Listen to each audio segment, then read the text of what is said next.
With my 35 years of experience, our team at U.S. Asset Management can deliver professional investment management, financial planning to help you target your goals, and even specialized divorce financial analysis if you need it. We are here to help you make better decisions with your money. Call U.S. Asset Management today, and let's get to work on your financial future. Do you already have your investments with Fidelity? I'm David Cross with U.S. Asset Management.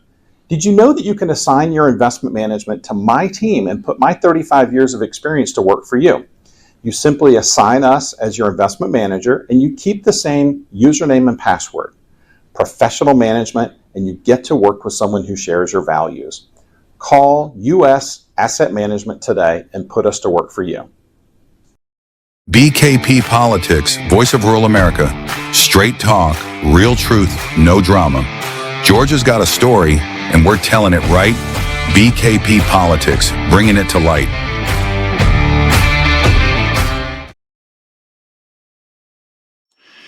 And we're back. I'm your host, BKP, and you're watching BKP Politics on voiceofruralamerica.com. I hope everyone is doing well. It is Friday, August 28th, 2026, a little after 12 p.m. here on the East Coast, because I'm going to tell you, I want to start out by welcoming, and I hope this is the case, our new friends in Texas. Okay, yes, our new friends in Texas. I will explain.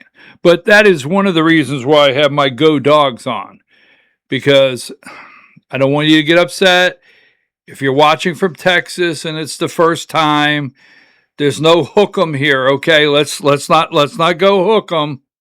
It's Go Dogs. Got it? So, nothing personal. But welcome to the show if you're from Texas. Welcome to the show if you're from anywhere in the world, the United States of America, or right here in Georgia. I'm your host, BKP, and you're watching BKP Politics on voiceofruralamerica.com. Now, let me explain this just briefly. You can read our Substack.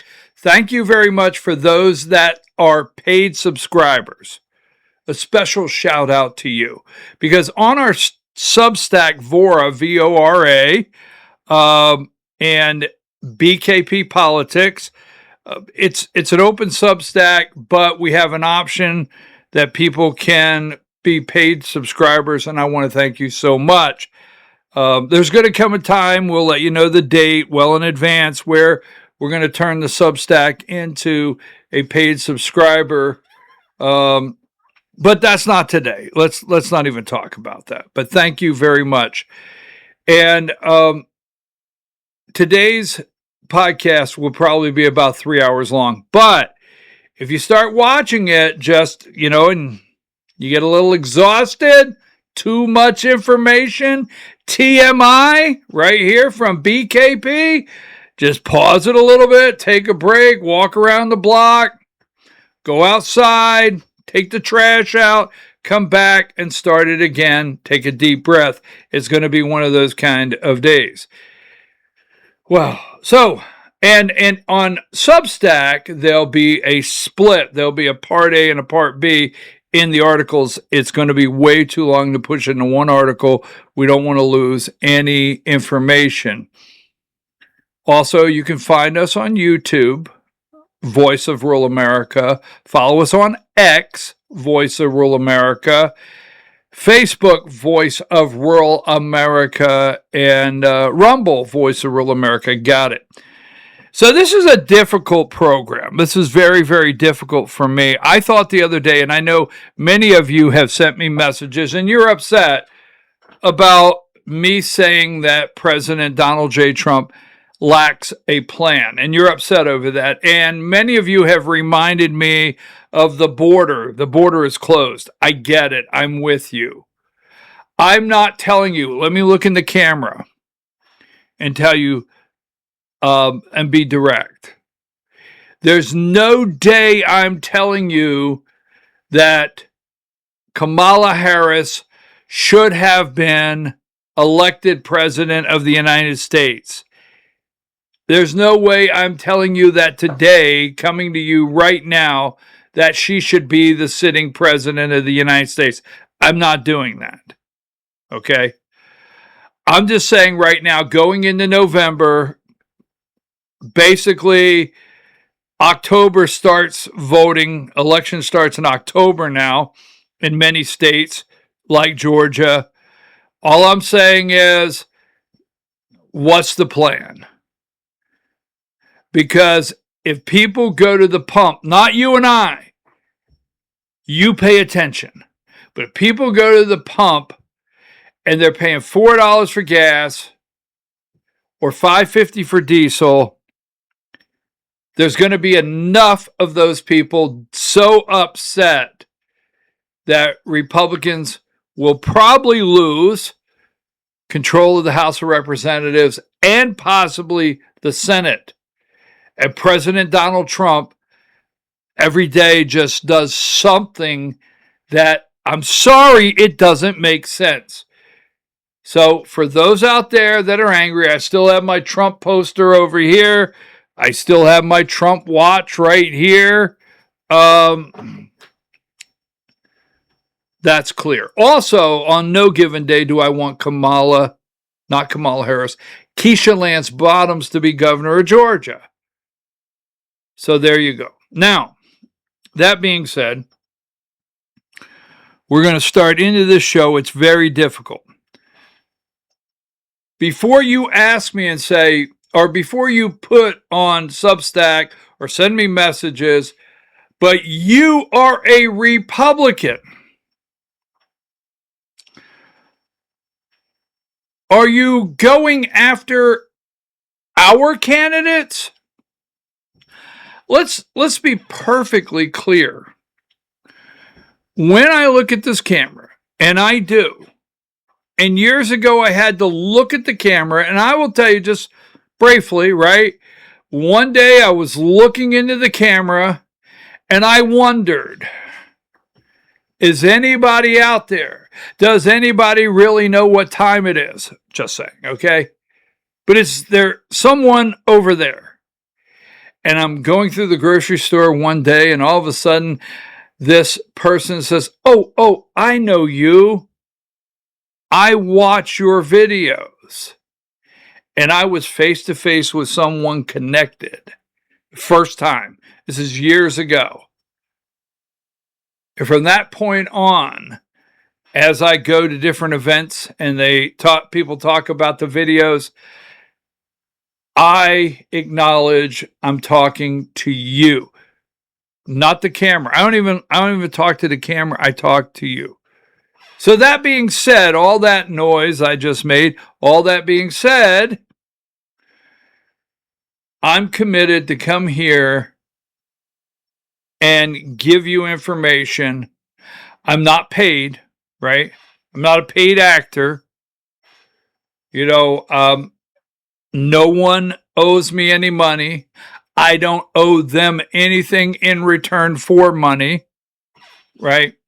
There's no quid pro quo.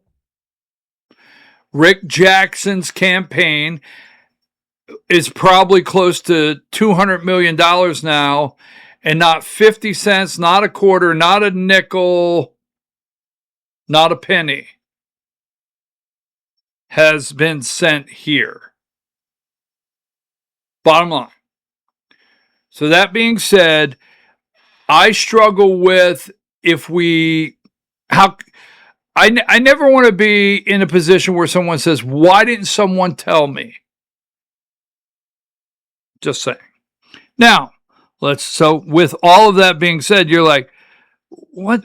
Let's get with it. Oh, all right already. So remember, character matters. And I watched the Georgia Republican Party primary. I mean, you know I did. I watched it. You watched it. The American people watched it. They watched it internationally. President Trump watched it. How could you not watch this primary in Georgia with this amount of money that's been spent? And don't forget this date, February 3rd, 2026. because on February 3rd, 2026, Rick Jackson came on the scene, CEO, Jackson Healthcare over in Alpharetta, Georgia, billionaire Rick Jackson, and announced he was running for governor of Georgia. Now, at that time, Burt Jones is the front-runner, Trump-endorsed lieutenant governor, Republican front-runner for governor here in Georgia. So, Rick Jackson, after the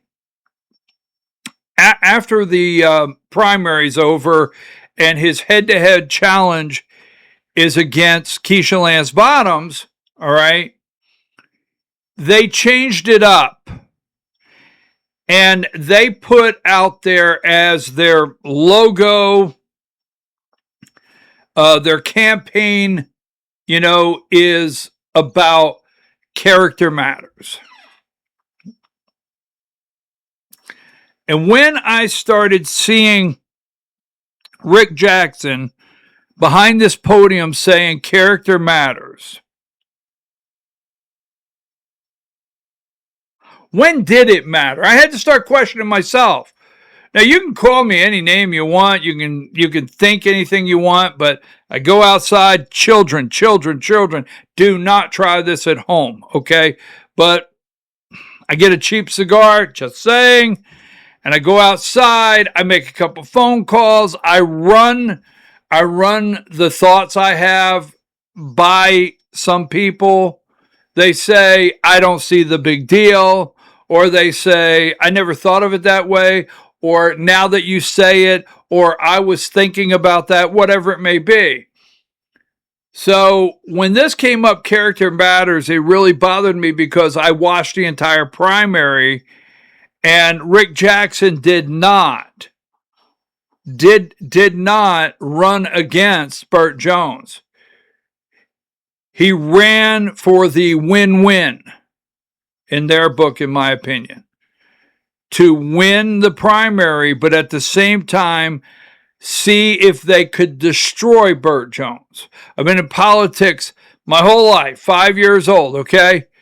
I mean, I have been in politics since I learned my ABCs, right? A is for apple, B is for bat, C is for cat, R is for Republican.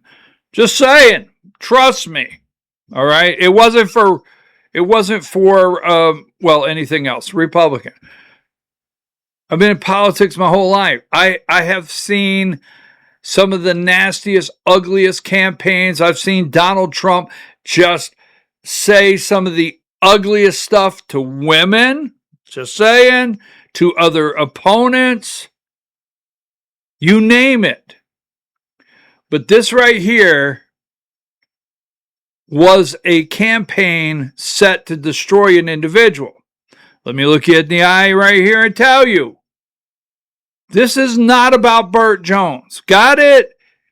It involves Burt Jones, but it's not about my feelings for Burt Jones, okay? Got it? Let's be perfectly clear for those of you out there. I see the social media, the uglies out there. You know, those uglies. I'm not butthurt, okay? I'm not butthurt. Just saying.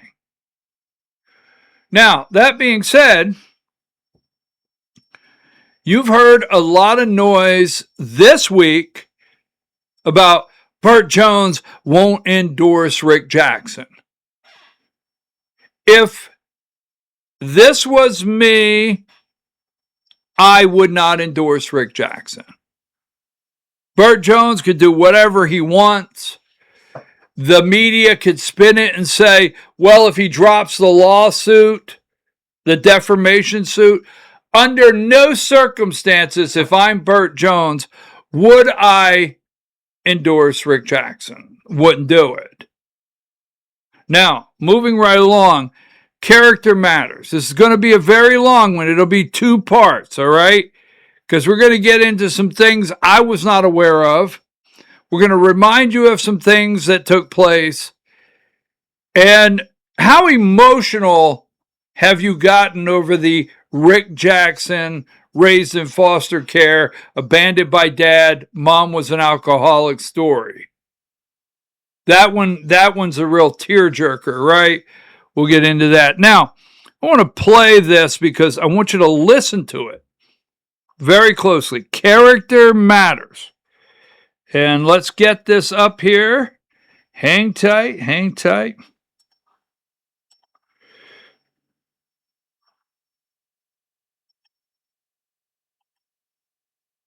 You are who your record says you are. Character matters when public money is in your hands. Character matters when an insider asks for a favor. Character matters when a child needs a fair shot. Character matters when a family needs relief. And character matters when the job belongs to the people. And in this election, character matters.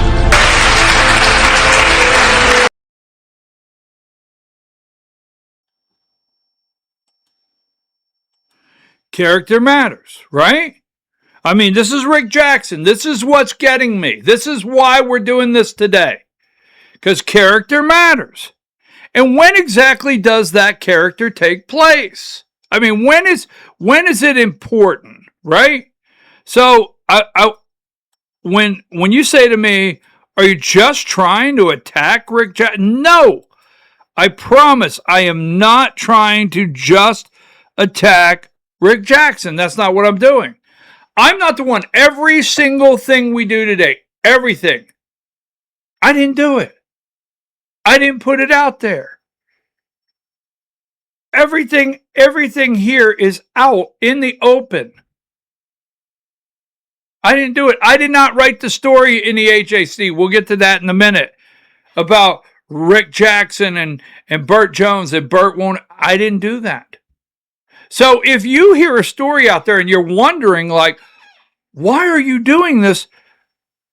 Remember, every time you hear someone say, why won't Burt Jones endorse Rick Jackson? Well, I'm going to show you my thought. Now, Rick Jackson basically in this clip tells me to do this, and he's okay with it. And you will see. I'm going to play one more clip here. From that standpoint, I just asked one question. I learned this through going through psychiatry a long time ago, okay? And that is this. When somebody attacks me or criticizes me, I only ask one question. Is it true or not? If it's true, I'll probably get mad about it. If it's not, I don't care. He's the only one I care about, and he knows what the truth is. Someone sent us a... Sorry about that. So Rick Jackson said the only thing he cares about if it's true or not. And he learned that through psychiatry, all right? But the only thing he cares about is it true or not. And the one that knows the truth is the man upstairs. There you go. So that's where we're going to go. The man upstairs knows the truth. He knows whether it's true or not, and character matters. So let me give you a couple things that we're going to look at. Now, when you run for office, you have to disclose. You have to do an enhanced financial disclosure statement. And I want you to look at something because we're going to come back to this and we're going to go through thorough detail on this. On this right here, all right, this is Rick Jackson's financial disclosure that he had to do to run for governor. And this is public. And you can see he's chairman of the board of Connecting Kids with Care. But then right underneath there, he's the CEO. He's the CEO and president of Data Hub Developers. Data Hub. Data centers, Data Hub Developers, LLC. Right? And you can see the 2655 North Winds Parkway. That's where this corporation is registered to. and it says it's a land development. Okay, we will get back to that. Now, I have been looking for, I want to get to know this guy. All right. Again, answering your question, why are you doing this? Well, it'll be self-explanatory, but I want to get to know him. I wanted to find out who Rick Jackson is. On February 3rd, 2026, I'm like, who is this guy? Now, Keisha Lance Bottoms, I do not want her to be the next governor of Georgia. I don't personally know her, but we know Keisha, right? And we know Keisha, the whole husband, plane ticket, or whatever, Super Bowl, burning down Atlanta, worked for the Biden. We know Keisha, right? Or we know her. We know Burt Jones. We know Chris Carr. We know Brad Raffensperger. But the candidate I don't know at all is Rick Jackson. And I just want to know this guy because I'm still wondering why he put his hat in the ring. It's okay. But if we're up to billionaires, it's okay to be a billionaire. Always have to answer that because I hear it. You got a problem with making money? No. But let me just say this. But when billionaires get into the ring, and in that Alpharetta area or in the Atlanta area, there's enough billionaires to buy the next office and buy the next office. That's another issue in itself, to keep buying elections. Just saying. Because spending's unlimited. They can spend what they want. When that happens, you got to say, who is this? So I tried. I went to the kickoff, the very first, right in February. I went to the kickoff. I sent the campaign messages. I tried everything to get a meeting with this guy. As you well know, I asked him a question about his contributions to Donald Trump well after President Donald Trump was sworn in as President of the United States. I asked him about the lack of any contributions whatsoever to President Trump at any time in 2016, 2020, or 2024. That was just a simple question. Everything was factual, and it got me banned from the next event, and I wasn't allowed to go in. And then, right, I'm not allowed to get in, and I use the word allowed. They're going to push back on that, but they point me out to security. I can't even get in the receiving line. I can't even get in the receiving line to shake the man's hand and ask him a one-on-one question. Democrats are in the receiving line, and Democrats are out there recording stuff, and it's getting leaked to the media. So I can't get in the receiving line. I can't talk to the guy. I asked for a one-on-one meeting. They said they were working that out early on. Then I got shut out. Okay. I am determined to, who is this guy? So if I'm out on an island and you don't want to know and you want to blame me for anything, like I'm doing a negative report, go for it. Do what you got to do. I even sent them a message recently, yesterday, and said, I would like a one-on-one meeting. Let me answer that. Well, who do you think you are? That's not the point. But I'm finding things, and I'd like to get some details. So I want a one-on-one meeting. I've asked for it. Right? The guy will answer,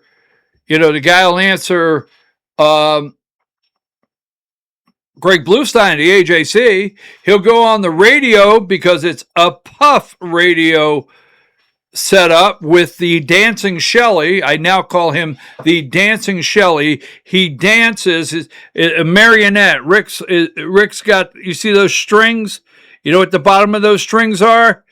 It's the Dancing Shelley winner for Rick Jackson. He'll go on there. But I can't even get the campaign to contact me. Nothing. So that being said, I watched the primary, and I have a word that I don't like, but it keeps coming back to me, and it's devious. Devious. Devious. Devious primarily describes someone or something that uses sneaky, we're going to get the sneaky, indirect, or underhanded tactics to achieve a goal. That's the word I keep going back to, is devious. Devious, a primarily describes someone or something that uses sneaky, indirect, or underhanded tactics to achieve a goal. Underhanded or deceitful, showing a skillful use of manipulation, trickery, or scheming to get one's way. I don't know why, but devious hit. Now, here's another one. We're going to go into the full description. This is Rick Jackson. My administration will set the highest standards for everything we do. You sure about that? You sure about that? Ethics and accountability come first. I'm sorry, I'm just troubled in the gut. And a gut I do have. We will root out public corruption and self-dealing. Self-dealing. Listen to people, not the special interest, and enact term limits on politicians. Okay, Rick. Now, later on in the program, this will be worth sticking around, right? It will be. You will see. Because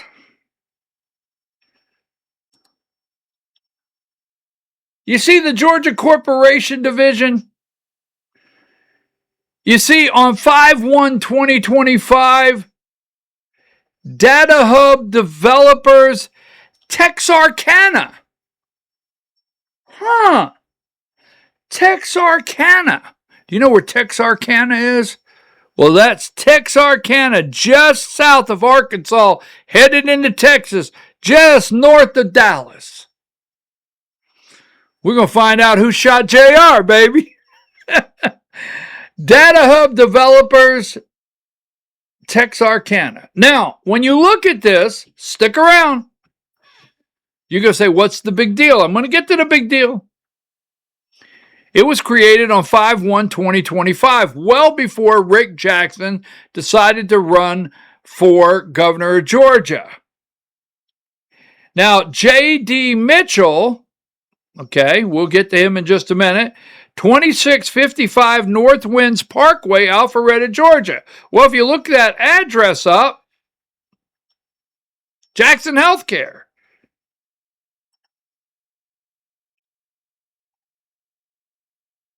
Hold on. Got to go back.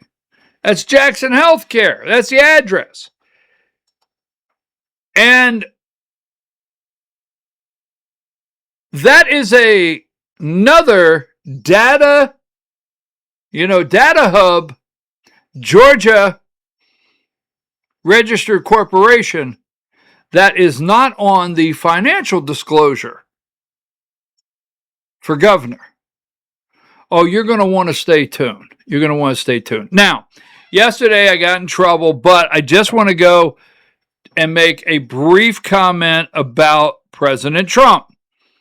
The trade turmoil, Canada to hit U.S. with new tariffs after Trump launches trade war as Carney faces biggest challenge. So I told you this yesterday, and we talked about this. Just in Georgia alone, it looks like there's about $1.5 billion in tariff money that corporations combined want back. They want $1.5 billion in tariff refunds from the Supreme Court, saying President Trump could not put these tariffs that he used in place. So I told you this. I asked you this question. First of all, if the president of the United States would have come out and looked at the American people and said, you know what, we are in trade negotiations with Canada at the current time, and we will support and back our dairy farmers in Wisconsin. We will never forget, right, our lumber industry in Minnesota. And I plan to restore Michigan auto manufacturing. Those are things we are working on right now with Canada. And I'm for sure we will get to an agreement with our friends to the north. Okay.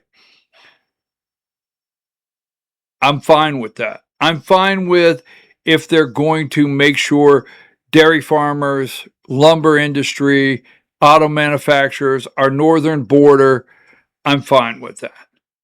But coming out and just saying the things he says, the President of the United States, Donald Trump, and attacking Canada, you realize we're going after Canada on a much higher level than we are China. Now let that sink in for a minute. All right. For all of those that are angry, that are telling me Trump closed the border, I get it. But we are in a trade battle with Canada. And guess what? China is funding Iran. Iran is selling oil. We are at war in Iran. You're paying $4 for gas. More pressure on Canada than China. You look it up. So whether you believe this or not, Trump's economic approach draws concerns for some Republicans. A plan to lower tariffs on import beef and trade tensions with Canada. So on the beef, we'll get to that in another podcast. But when we talk about the beef, folks, importing beef, is it saying we don't have enough food to feed Americans? A. Or two, importing beef, you're going to crash the market and hurt our beef and cattle farmers? What is it?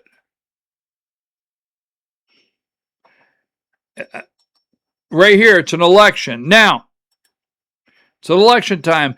Dems turning more GOP Senate strongholds into midterm battlegrounds. Well, I'm going to tell you this.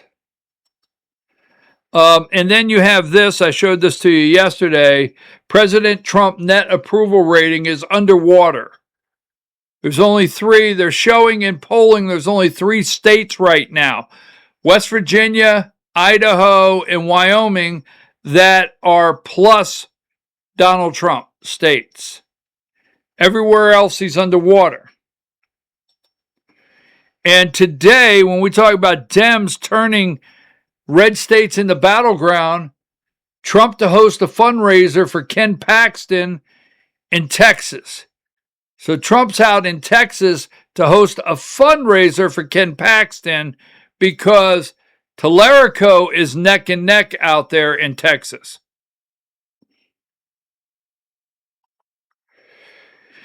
Here's another one really quick. Paxton.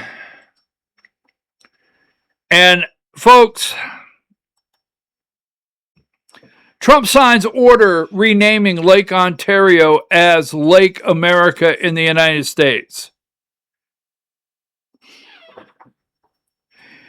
You know, when he signed an executive order changing the name to Gulf of America, I was okay with that. But, I mean, I'm prepared for what you bring my way, but it's going to be Lake Ontario to me, okay? It's not Lake America. Got it? I'm sorry. Matt, if you want, it's Lake Ontario. We've got bigger fish to fry than Lake America instead of Lake Ontario. All right. So this past week, Trump wants unity in Georgia. This is a news network, Notice, Notus, Notice. Trump wants unity in Georgia. The blood may be too bad. All right. Discussions over the lieutenant governor's endorsement, which includes an offered ambassadorship, appear stalled. All right. A spat of unresolved legal squabbles. And the writer is Ben T.N. Muse, August 25th, 2026. And this is the 28th. So, Germany was on Burt's mind. President Trump offered to make Georgia lieutenant governor the ambassador to one of Europe's largest countries. So, that started the ball rolling again. And as I said a moment ago, no, if I'm Burt Jones, I do not endorse Rick Jackson. I don't. I don't endorse him. Because I'm going to go exactly with what Rick said. Character matters, right? Character matters. And Rick Jackson, I said this early on. The very first thing, remember after the primary was over, I said the first thing you do is consolidate your base. Now, I was never against Rick Jackson going downtown Atlanta to the Black Barber Shop, the Toast on Lenox, Black-owned restaurants. I was not against that at all. But what I said is get the base first. And the first thing Rick Jackson should have done is drop the $25 million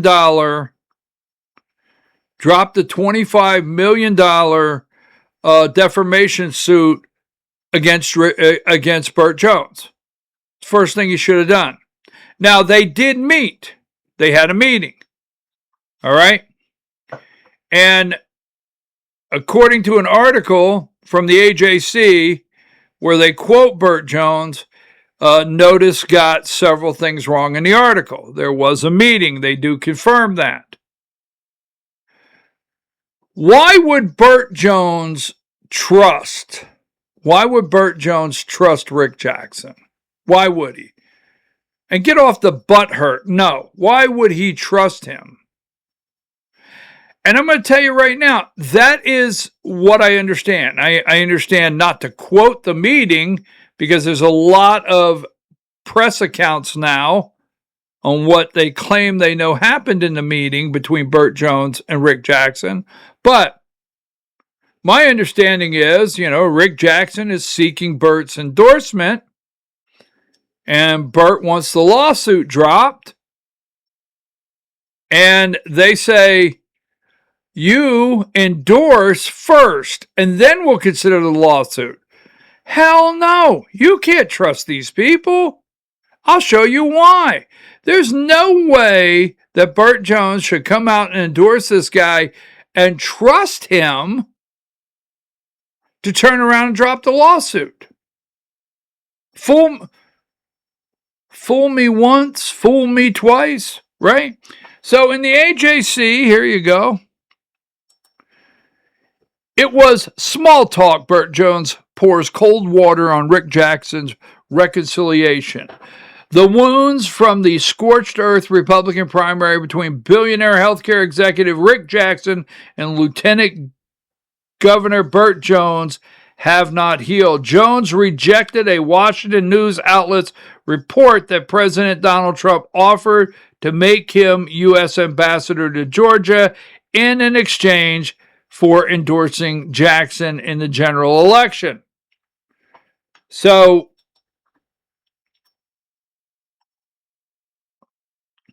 the wounds from the scorched earth Republican primary between billionaire healthcare executive Rick Jackson and Lieutenant Governor Burt Jones have not healed. All right. I'm open. This is Burt Jones. I'm open for discussion discussion, but it's their move to make to have a general conversation about. Jones said in an interview early Wednesday, let's not forget they filed a defamation lawsuit against me. Well, I agree with Burt Jones. Do not drop this. Jackson campaign declined to comment on private discussions. His spokesperson, Garrison Douglas, said, we know Republicans are united behind our campaign, and we are moving forward to face Keisha Lance Bottoms. Well, I disagree with you a little bit there, Garrison Douglas. I am hearing people very, very concerned about the direction Rick Jackson's going. He does not have a clear platform. It's a daily something new or just say something new. To me, it's a diversion campaign. Go after Keisha Lance Bottoms and say teacher pay raises. Go after Keisha Lance Bottoms and say tax cuts. I mean, the list goes on. We'll talk about it. The latest flare came from Notice Reporting. We told you that. Jones, an executive with his family's Jackson-based petroleum and insurance firm, flatly denied the account. The president didn't offer me anything in exchange for an endorsement. I wasn't offered anything, he told the AJC. The only thing the president asked is if we could somehow come together. All right? So, the AJC previously reported that Trump personally intervened after one of the nastiest inter-party fights in modern state history, calling Jones and urging him to meet with Jackson. Now, it goes on to talk about when Burt Jones was on the Politically Georgia podcast, and the only thing he would say when asked if Burt Jones would vote for Rick Jackson, obviously I'm not interested in supporting and keeping Georgia Republican run and keeping it red, okay? And I think November is going to be a challenge. That's all he would say. But keep in mind, Jones has repeatedly pressed Jackson to take responsibility for the roughly $20 million ad campaign by a shadowy anonymous group that targeted him. Remember, Georgians for Integrity. So this flared back up, all right? And this is in the article. Like I said today, everything we do, it's out there.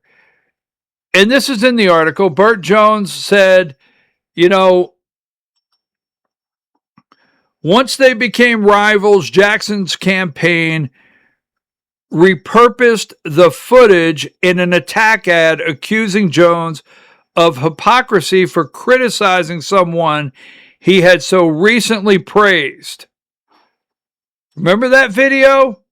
Forgive me for not trusting them after the foster care video, he said Wednesday. Forgive me for not trusting them. So let's go there for just a minute. The foster care video, all right? Let's go to the foster care video. See, I have it here.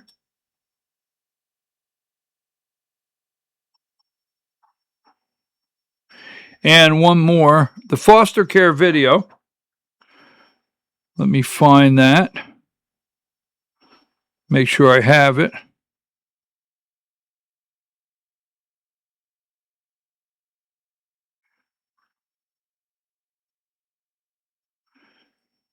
Sorry about this, folks. I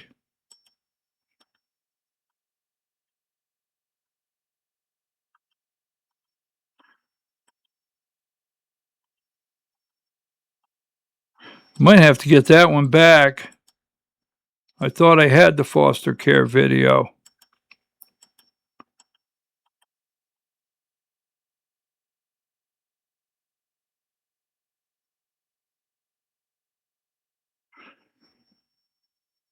Remember when Rick Jackson's campaign put out the video and had Burt Jones read a script? Remember that? When they had Burt Jones read a script and say that the foster care, right? That foster care, let me see if I have this here because I would love to have it.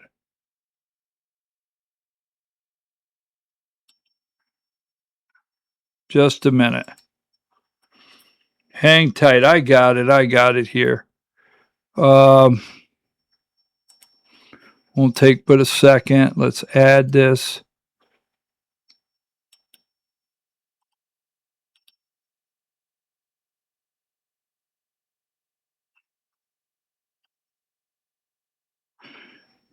Just 1 minute, please. I want to play this. It's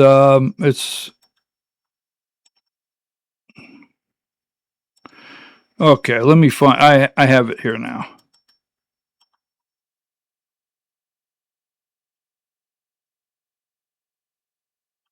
So this is the video. Remember the foster care? Sorry about that long pause. I had to add it in there. Remember this right here? Now pay attention. Burt Jones is losing, so now he's lying about Rick Jackson. But a few months ago, here's what Burt had to say. My good friend Rick Jackson knows firsthand what it's like to grow up in the foster care system. And that's what makes his commitment to helping others so powerful. We're incredibly grateful for his leadership and his friendship and his knowledge. Thank you again, Rick, for all that you do for Georgia. When you see Burt's new attack ads, remember, he doesn't believe them either. Burt Jones.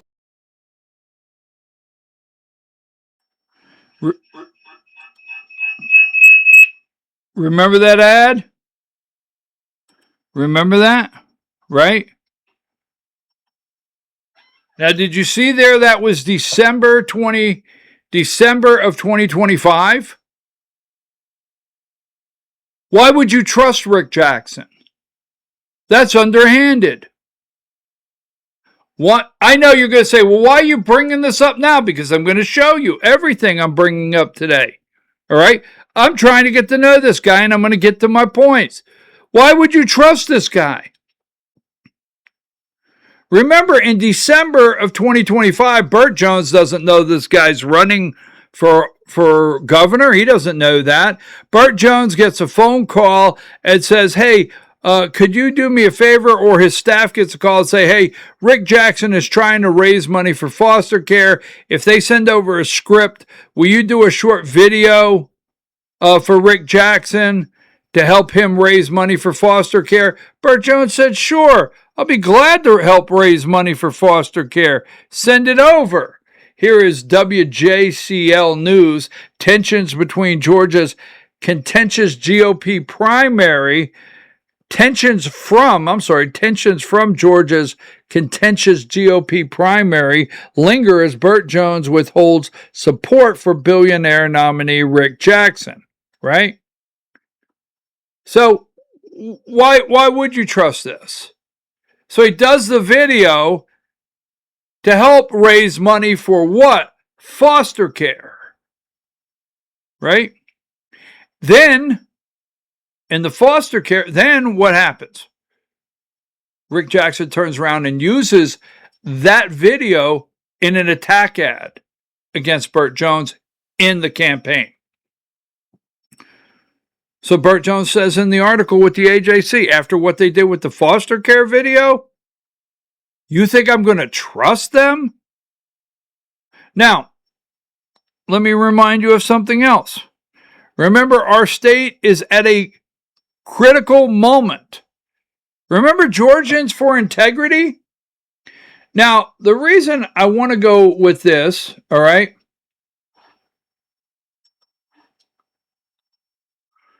Remember, Georgians for Integrity spent what, $20 million? Rick Jackson says he's got nothing to do with it. That's what he says. And what did they do? They came out of the box originally attacking Burt Jones on what? Data centers, right? And attacking Burt Jones, saying he's having data centers built on his own property. Remember Data Hub? Remember Data Hub, Texarkana, land developer? Right?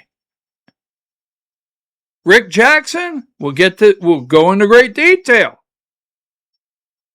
I don't know who this guy is, but I know this. Remember Georgians for Integrity? And then we're going to get back to Georgians for Integrity when we get into the data centers. Remember that started. And then here it is right here. This is on Rick Jackson right here. This is personally Rick Jackson. Rick Jackson has an X account, and then you have Team Jackson for the campaign. This is Rick Jackson. And he says, as far as I'm concerned, that's Rick Jackson saying to you and I, and this was on March 12th, 2026. Here's what Burt Jones for governor said about me before I was running against him. Right? Burt Jones praising Rick Jackson. Now, the whole time, look at these dates. The whole time this is going on, Rick has other things happening, right? So I want to go back to the character matters, and I want to go to the foster care for just a minute, because this is the core. Like, who is this guy? What's he about? Because he's a billionaire. Is it a 47,000 square foot home? The corporate headquarters is a palace. This guy has not been hungry for a long time. This guy has not wanted for something for a long time. Character matters. And remember, in his administration, he will set for everything ethics and accountability. So, have you watched his story? And I want to get personal for a minute, and I'm not attacking his personal story. Rick Jackson has told his personal story so many times. Oh, by the way, it'd be a perfect time to tell you, even this morning, I offered them another opportunity to meet with me. Nothing. All right? So, remember, Rick Jackson has told you the story of his dad abandoning him. Let Rick tell you the story, but I want you to watch this video very close, because this has really troubled me, because my concern is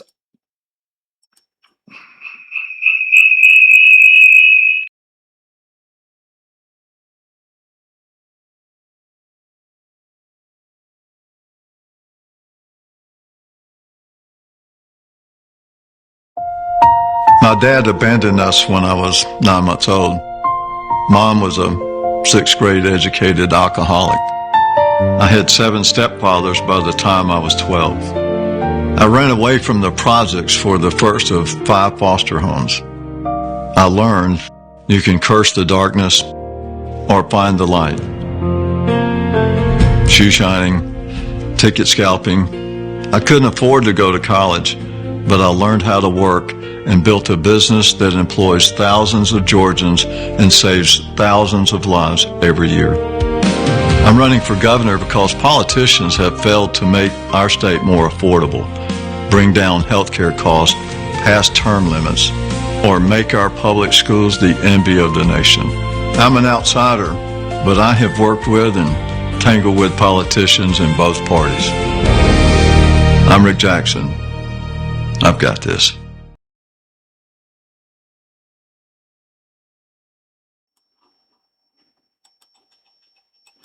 So let's break that down. And this may just be me, but I've heard that story so many times. He's had 7 stepdads, which he's implying his mother is You use the word. A cocktail waitress, a single mom in the 50s, right? Trying to raise a son. Cocktail waitress, 7 stepdads by time he's 12. Now, in that picture, he's 12, he's with his mom, okay? She's obviously not drunk there. He said she's very sweet, right? Very sweet when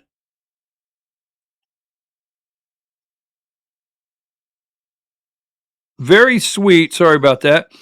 His mom was very sweet when she wasn't drunk, but there's a picture, right? We've heard all these stories, and I keep wondering where he's going to fill in the blanks.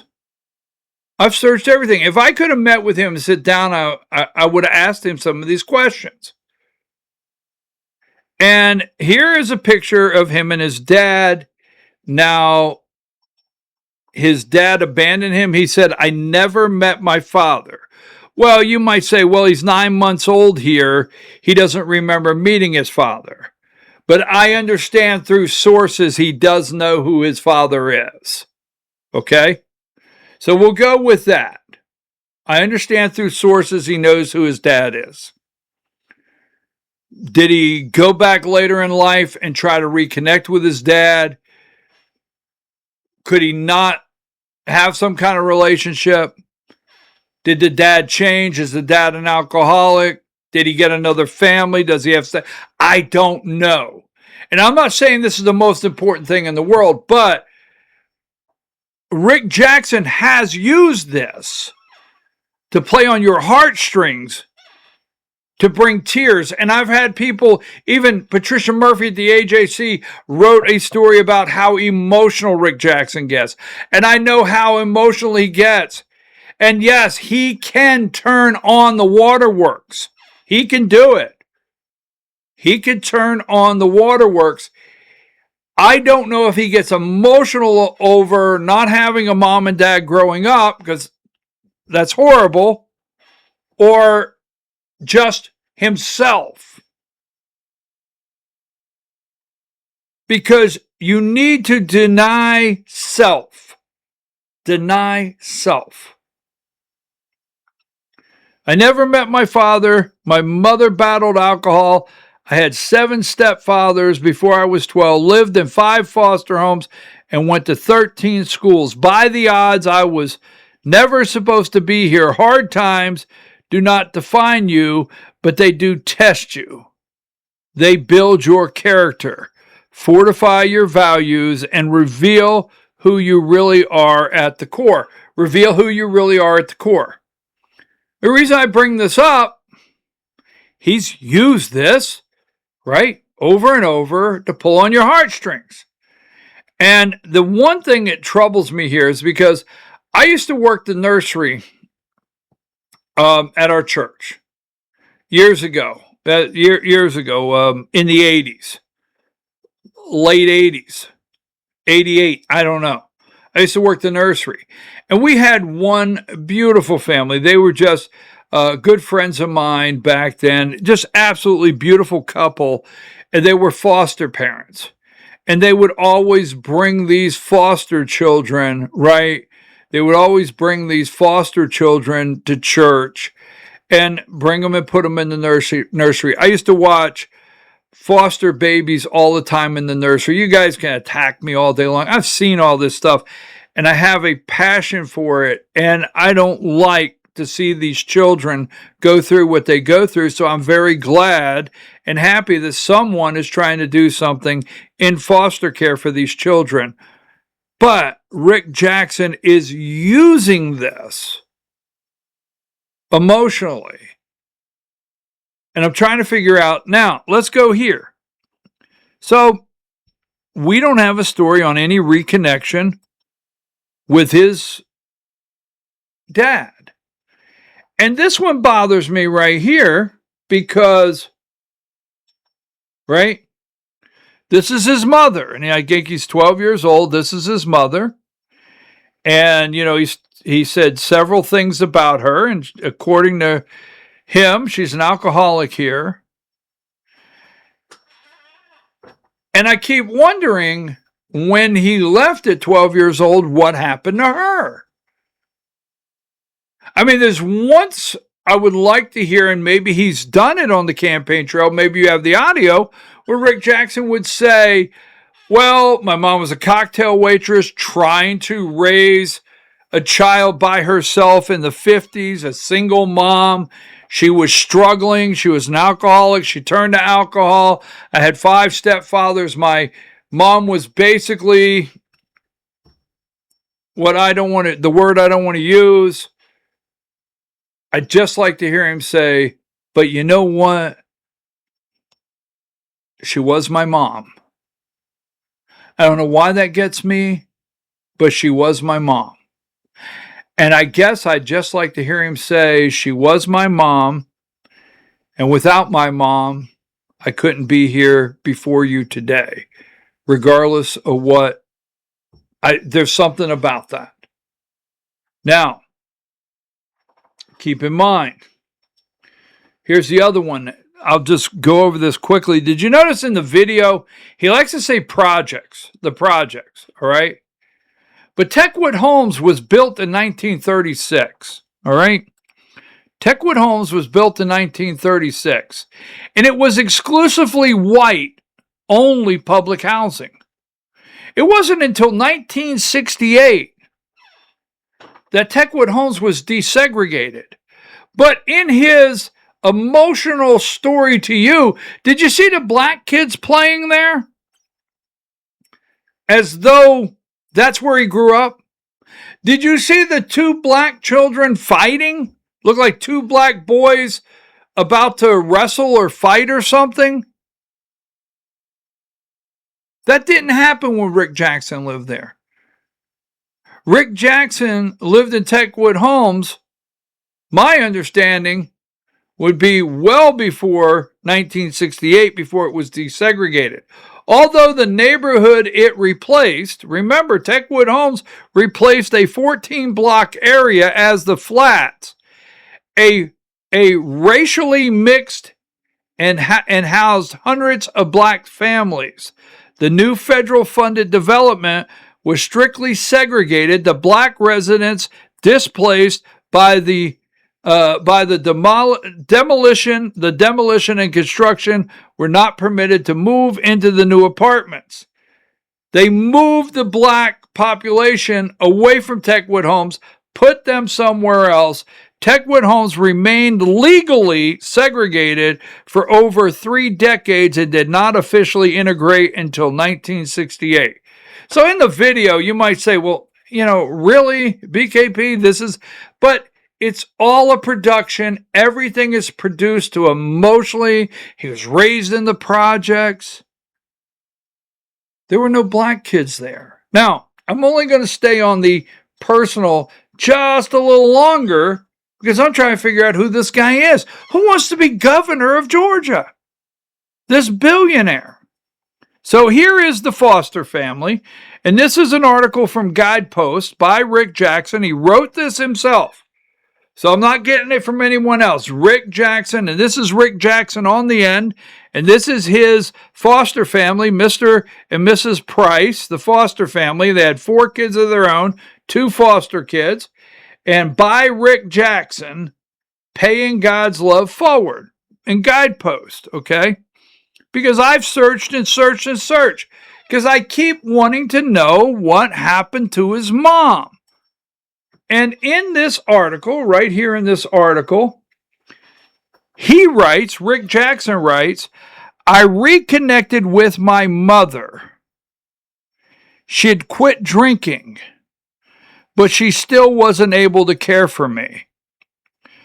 The Prices invited me to their home for dinner and asked if I wanted to live with them again. So he got out of foster care. He went back with mom. I don't know if mom financially was not in the same position as the Price family financially, and able to do everything for him the Price family could do. I don't know that. But he opted to leave and go back to live in foster care with this family. He opted to do that. But keep in mind, in this article that Rick Jackson wrote himself, he reconnected with his mother. She had quit drinking. But she wasn't able to care for me, he says. But she had quit drinking. Well, if your mom quit drinking, can you tell us that on the campaign trail? Could you tell us as a Christian that thank God he delivered her from alcoholism? Now, I don't know if she totally sobered up, if she started drinking later. I can't find that. If she died an alcoholic, I can't find any of that. But one, all we hear is about mom was bad. Not mom gave me birth. Mom was a single mom. Mom quit drinking. Nothing. Hey, judge me how you want. He is the one that keeps telling the story over so many times that it's troubled me outside. And I'm like, dude, just say, but without my mom. Thank God,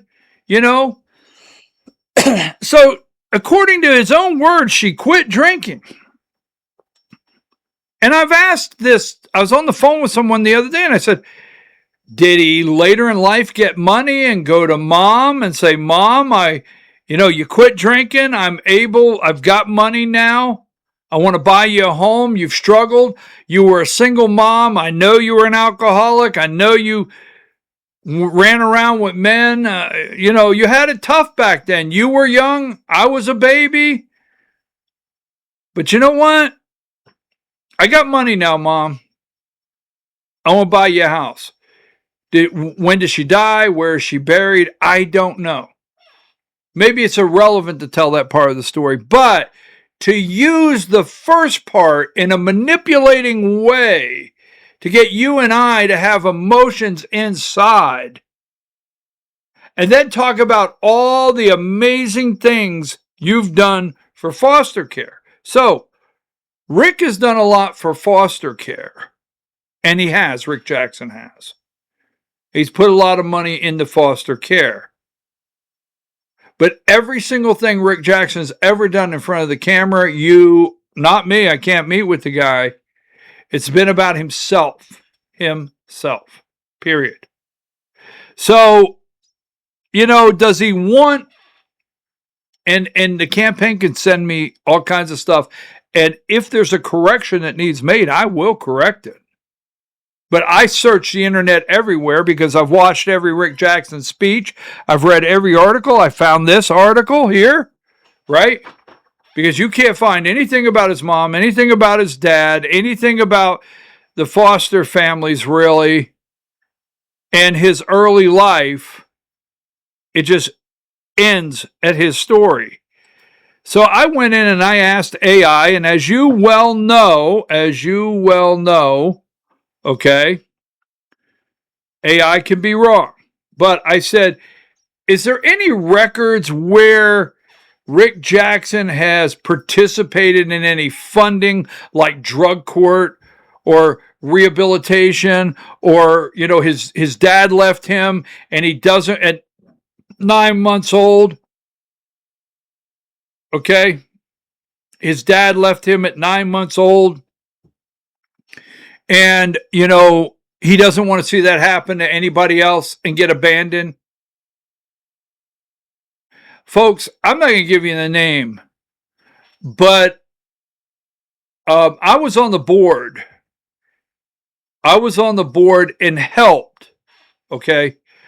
I was on the board and helped start a men's reentry program from drugs and alcohol and jail. Yes. And it's not far from here, and I think they have 18 men there today, And this was years ago. I was on the board, all right? And I helped find it, and I helped put it together. I helped, okay? There was me and another individual that actually started it, and he is still the director there. I'm no longer on the board, to be accurate. I have sat in drug court graduations. I've sat in drug court graduations. I have sat in judges' offices. Yes. And I've heard a judge say to me, when there's a drug court graduation and I see a child get their mom back and say, I'm so happy my mom is back, or get their dad back and say, I'm so happy I have my mom and dad, whatever. Maybe that's why this troubles me so much. But how many homes like that, where substance abuse, alcoholism, drugs, men, women, has he talked about on the campaign trail? Has he said, I never want to see a young child without a dad? I get the foster care. I like it. All right. I get that. Yes, he has, but I don't want to see a young dad. I want to help with alcoholism, whatever. And I just Googled it and I said, is there public record? And AI says there is no public records indicating that Georgia gubernatorial candidate Rick Jackson has personally participated in, funded, built, or donated to addiction recovery or rehabilitation centers. All right? No public involvement or funding. Searches of his campaign materials, business history, and philanthropic. I knew I'd get it. Third time's a charm. I think I got it. Philanthropic disclosures yield no evidence of financial contributions, facility construction, or direct participation in substance abuse recovery programs. And, you know, and I'm going to get off this. We're going to move because we got data centers. We got to go back to this. But who is this guy? Who is this guy? Every time I heard the personal story, there was three things that really, really got me. Really got me. The mom and dad really got me. Rick Jackson tells the story. Okay? Rick Jackson tells the story of the church bus coming and picking him up. Remember? The church bus. I drove a church bus. Yes, I did. Bethany Wesleyan Church. We had 6 church buses. I drove a church bus maybe 3 years. I do know 2 years. And I remember going into those neighborhoods. And I remember picking those children up.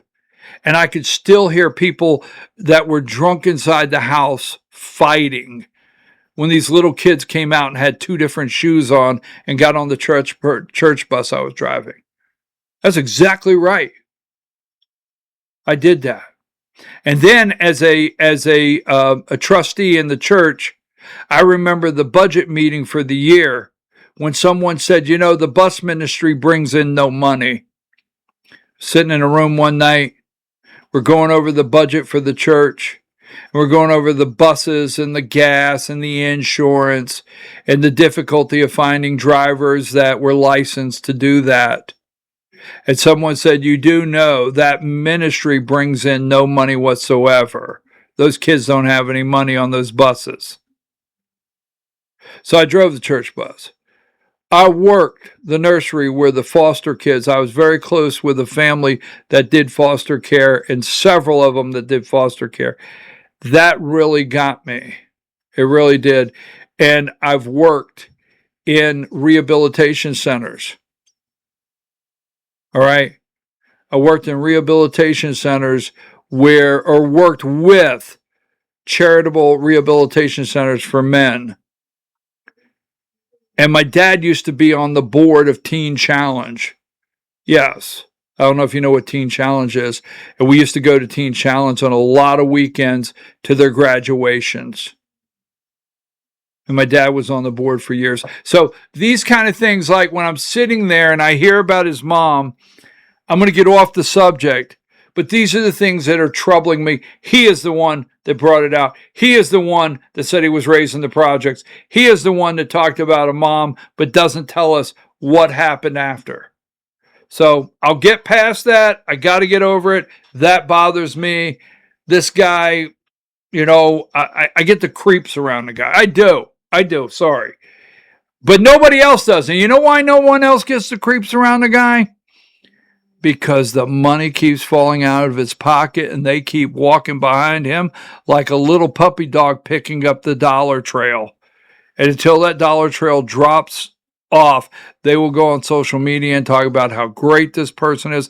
No, I do not like Keisha Lance Bottoms. I do not. This is just got me. Now, who is this guy, right? We're gonna start into the next phase here. I'm running for the working mom who gets up before sun, works all day, comes home, and gives everything she has left to her family. He can never say anything about he said she was sweet when she was sober, but he can never say anything about his mom. I'm running for the widow, afraid she may lose her home where she raised her children and built a lifetime of memories. I'm running for every person who feels forgotten, overlooked, or left behind by politicians like Keisha Lance Bottoms who stopped listening. Boy, he talks about mom in there, right? And remember, power does not create character, it reveals it. When the money belongs to the taxpayers and your decisions impact the lives of others. Your decisions impact the lives of others, even in Texas, Rick, even in Texas. All right? Character matters. Now, a little more. I pulled a couple of these. This campaign is about the Georgians whose names and insiders have forgotten. I know what it feels like to be overlooked and need someone in your corner. What about your mom? I got to get over that. He knows what it feels like. It's all about Rick. That's why I'm running. Thank you, Dalton. Great to be back with you tonight. That's why I'm running. Those little things. Are you sure that's why you're running?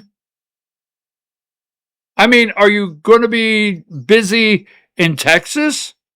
Or after you become governor, are you going to get rid of or have someone else run Data Hub? We'll talk about that.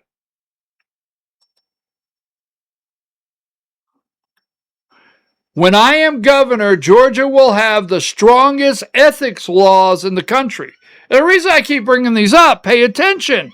Strongest ethics laws, okay? Self-dealing will be put in the past, and public service will be about actually serving the public. I'm getting phone calls like, if this guy is elected governor, wonder who will really be governor, or who will really be in the office making the decisions, who will be the power broker. Self-dealing will be put in the past.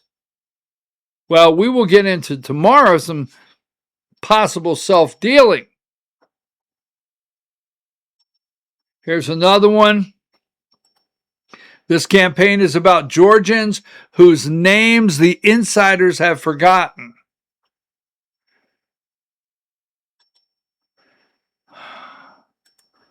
Public service should never be used to pad your pockets.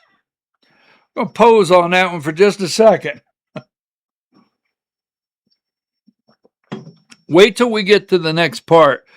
Public service should never be used to pad your pockets, prop up insiders, or as patronage for the professional political class.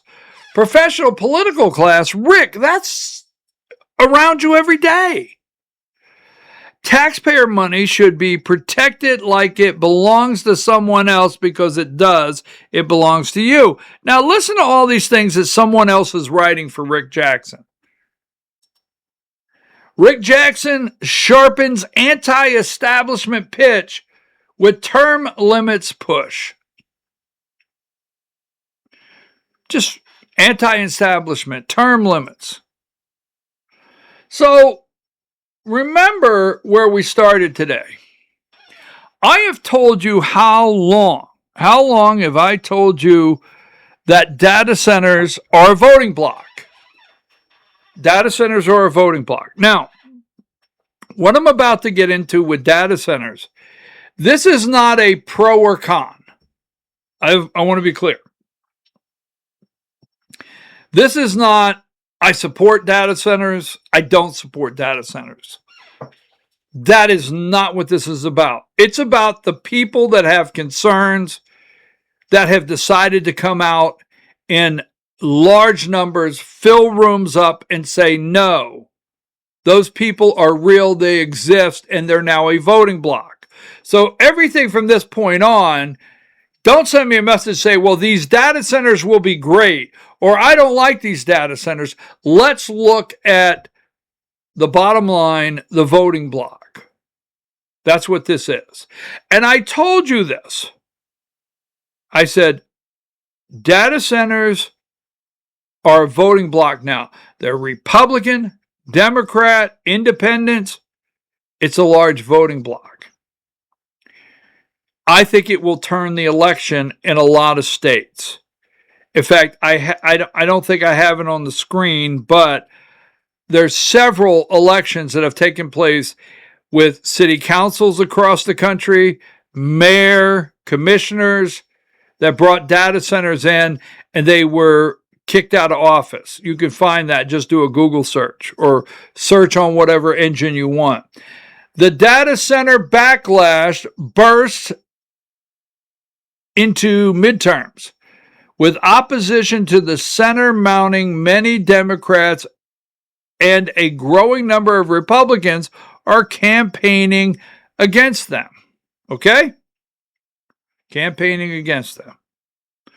I've said this over and over. I keep talking about it. Now, President Trump says communities that oppose data centers are making a mistake, right? They're making a mistake. Now, that being said, wonder what Rick Jackson thinks of data centers.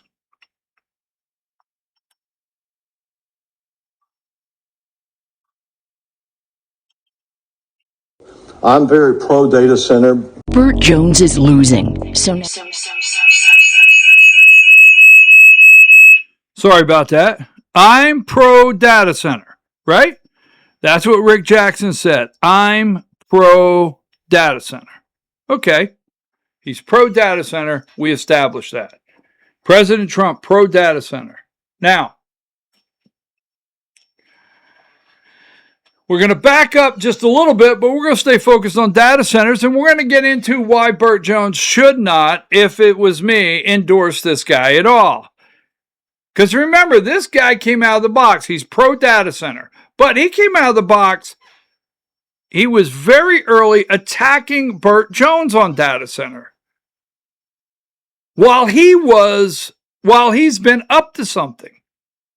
We're going to show you. We're going to go into Texas today, right? I spent hours on the phone in Texas yesterday. Not in Texas. Let me back that up and get that correct. I spent hours on the phone with some people from Texas yesterday. I shall explain. So, after the primary, now Burt Jones won, or Burt Jones was the top vote getter in the May 19th or the May primary. We'll just say that, right? Rick Jackson came in about 8 points under or something, or 5 points under, if not more. But remember, in the runoff, Rick Jackson would not debate Burt Jones. Now, I'm going to show you why he would not debate Burt Jones. I'm going to show you exactly why today. What could have happened. But don't forget, right? GOP governor candidates unlikely to debate one-on-one before early voting begins and primary runoff. Rick Jackson declined to debate ahead of early voting. Burt Jones said no to a proposed debate after early voting started. So Rick Jackson knew that he would lead in early voting, right? And he did. That's why he won early voting. Burt Jones won the vote on election day. But early voting. Oh, Rick Jackson wants that vote by the mail, and he wants that early voting. Now, that being said, he wouldn't debate Burt Jones. Don't forget it. And here's the reason why. Now, here's the second thing I want you to remember for a reason. Rick Jackson announced his candidacy for governor on Tuesday, February 3rd, 2026. February 3rd, 2026. So he's already doing some things, and then after this date, he's still doing some things. Well, we'll show you those things in a moment, and it's not Jackson Healthcare. So Rick Jackson, the billionaire in the Republican primary runoff for governor against Lieutenant Governor Burt Jones, has accused Jones of personally profiting from data centers. Right? He accused Burt Jones of personally profiting from data centers, right? Something Jones denies at a solo press club debate, right? Burt Jones did vote for the tax credits for data centers in 2018. But remember, Rick Jackson said that Burt Jones' family, right, on their land, his campaign said, on the Burt Jones family land, there would be data centers built. Don't forget, Data Hub is land development. Right? And Rick Jackson is in Georgia attacking Burt Jones about profiting from data centers. Well, let's go back. Remember this one? Remember Georgians for Integrity? Now, Georgians for Integrity started going after Burt Jones in December and January. Dark money, $20 million. Georgia needs leaders who are honest. Rick Jackson denies ever having anything to do with Georgians for Integrity, right? Although the registered agent, if I can remember it correctly, for Georgians for Integrity is from Ohio, a Delaware corporation, and the same attorney registered in Alabama that was going after Blue Cross Blue Shield group over there. I don't have my facts straight. I love just facts. I did the story long ago. But that being said, remember, Georgians for Integrity was going after Burt Jones, right? And let's move to, let's see. Georgians for Integrity. Let me play that video. I want to play that video. Remember this commercial going after Burt Jones? We're going to talk data centers, right?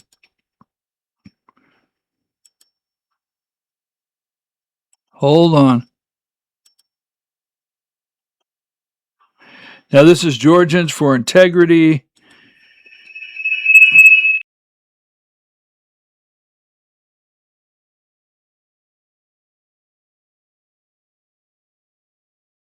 It's hard keeping up with the Joneses, especially Burt Jones. Burt voted to raise his taxpayer-funded pension, then backed a $10 billion deal to build data centers on his family's land. It's no wonder Burt voted to let government steal Georgians' land through eminent domain. For Burt, it's called payday. With Burt's power, there's no keeping up with the Joneses. Tell Burt Jones, Stop profiting off taxpayers. Chair recognized. Sorry about that. Remember that? Now, Georgians for Integrity, right? Georgians for Integrity. Data centers. Rick Jackson claims doesn't have anything to do with it.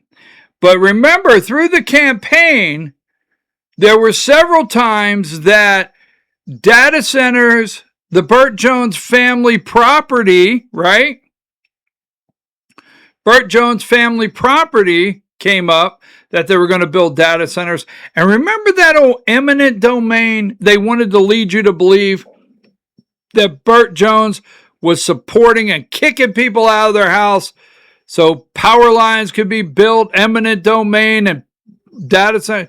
You remember all that in the campaign? Come on, don't tell me you forgot that already, right? Now, so remember when Rick Jackson admitted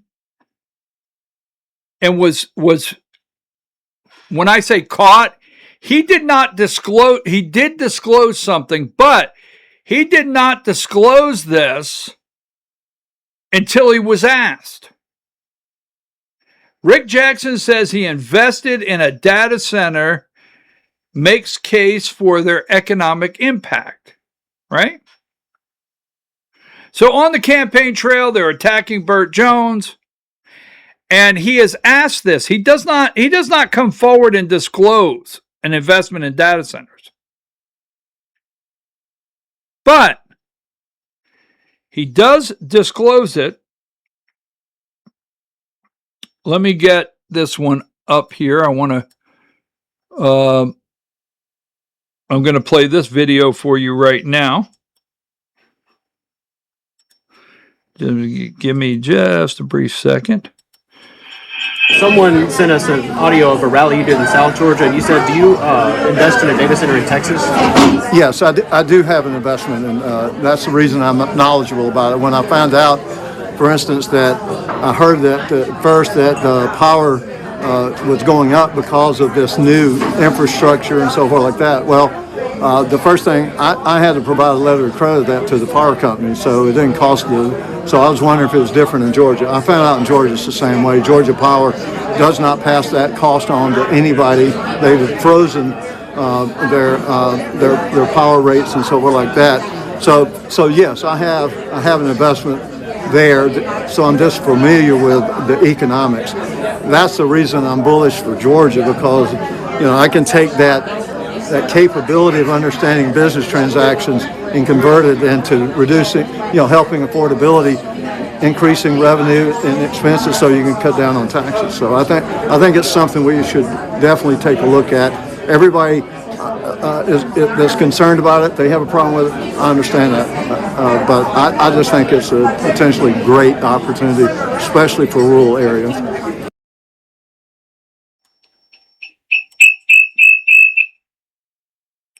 Does Rick own any land or data hub, the land development in Georgia?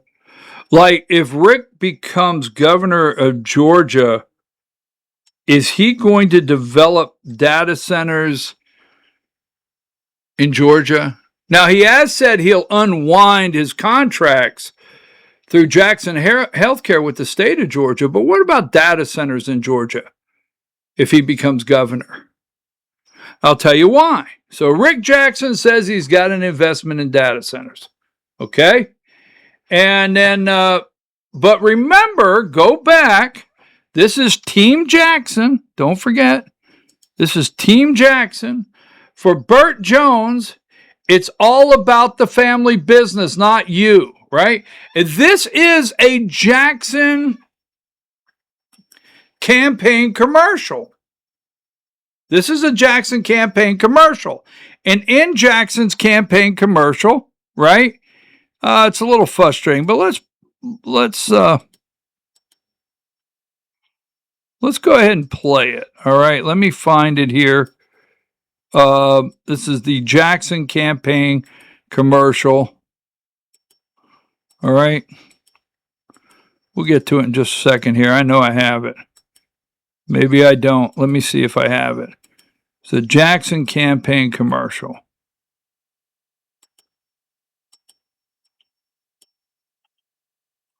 I got the Dancing Shelley. Well, I don't have the Jackson campaign commercial right now. But sorry about that. Didn't mean to.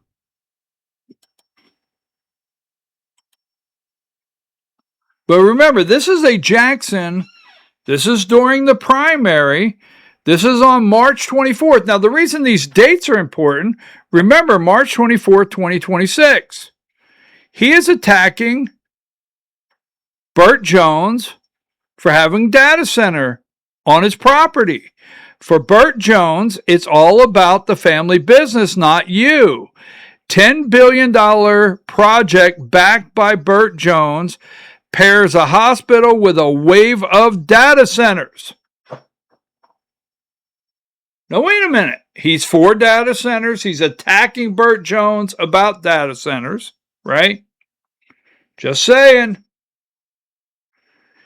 So I read the AJC every morning.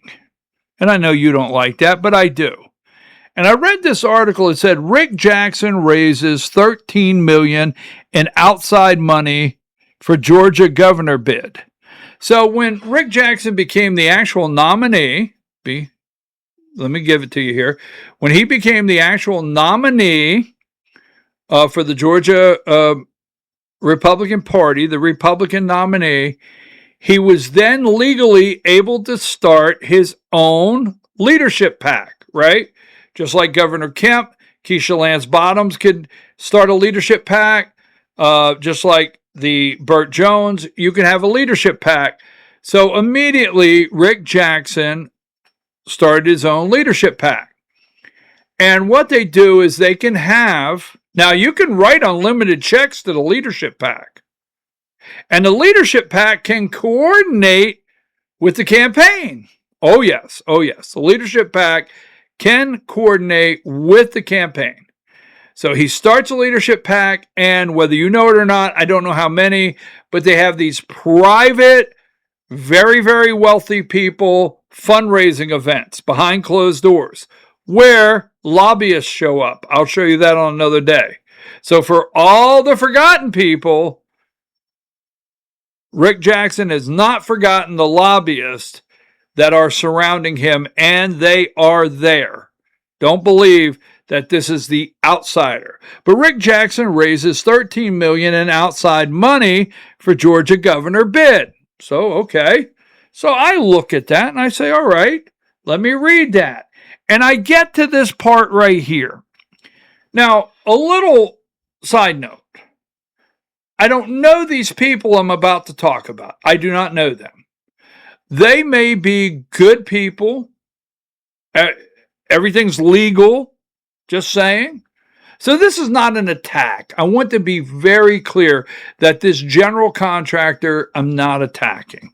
But, so I go to the next part and I read, this is in the article, several other donors wrote the Republican six-figure checks, including $100,000 contributions. $100,000 contributions from a railroad maggot. Sorry, not maggot. Back up. Erase that. A railroad magnate. Right? Get that correct. Maybe I should not try that one from time to time. But here's what gets me. $100,000 contribution from Evans General Contractors, an Alpharetta-based construction company. So considering it's an Alpharetta-based construction company, and like I said, this is not an attack on them, okay? And they're from Alpharetta, I thought, you know what I'm going to do? I'm going to look a little closer. Rick Jackson's from Alpharetta. They're from Alpharetta. They gave Rick Jackson $100,000. So I started going into AI asking some questions, right? Do they build data centers? Yes, Evans General Contractors is currently building a data center facility in Texas. Now, AI can be wrong, so we're going to do some research here. Okay. Specifically, they are serving as a general contractor for a new facility and corporate headquarters for Core Scientific, a digital infrastructure and blockchain company located in Denton, Texas. The project is scheduled for completion in the summer of 2026. Okay. Now, so I start looking. They build transfer stations, electrical transfer stations. They do a lot of stuff in Texas. Wait a minute. Rick Jackson said he had investment. He didn't say own. He said, I have investment.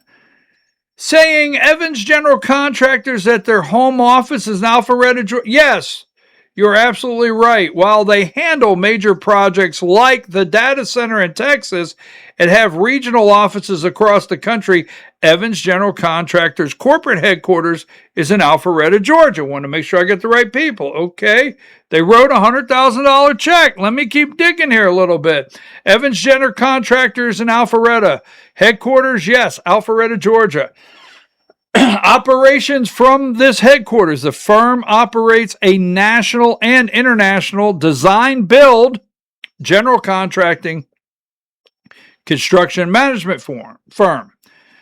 Data centers in Texas, market focused data centers and mission critical facilities are core specialty for Evans, according to accounting for roughly half of the company's multi-billion-dollar revenue. They had a Texas expansion. They expanded in Texas in 2023. Someone else expanded in Texas in 2024. Keep that in mind. They expanded their office, went to Texas in 2023 from Alpharetta, right?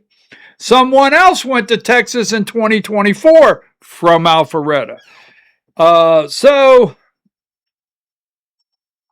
I just asked some questions. This is where AI may be doing some speculating. Even Evans General Contractors is indeed a major player in data center construction and operates in Texas, though their most publicized data center projects are currently concentrated in the Southeast. All right. Their Texas expansion, and you can read all their current known projects. So I said, could there be a tie to Rick Jackson? While there is a significant financial and political connection between the two parties, it will be perfectly clear, we do not have anything that says that Rick Jackson and Evans Contracting are doing something together in Texas. We do not have that, but this is what AI is saying. Where there is a significant financial and political connection between the two parties, there is no public confirmation that Evans General Contractors is building the specific Texas data center tied to Rick Jackson.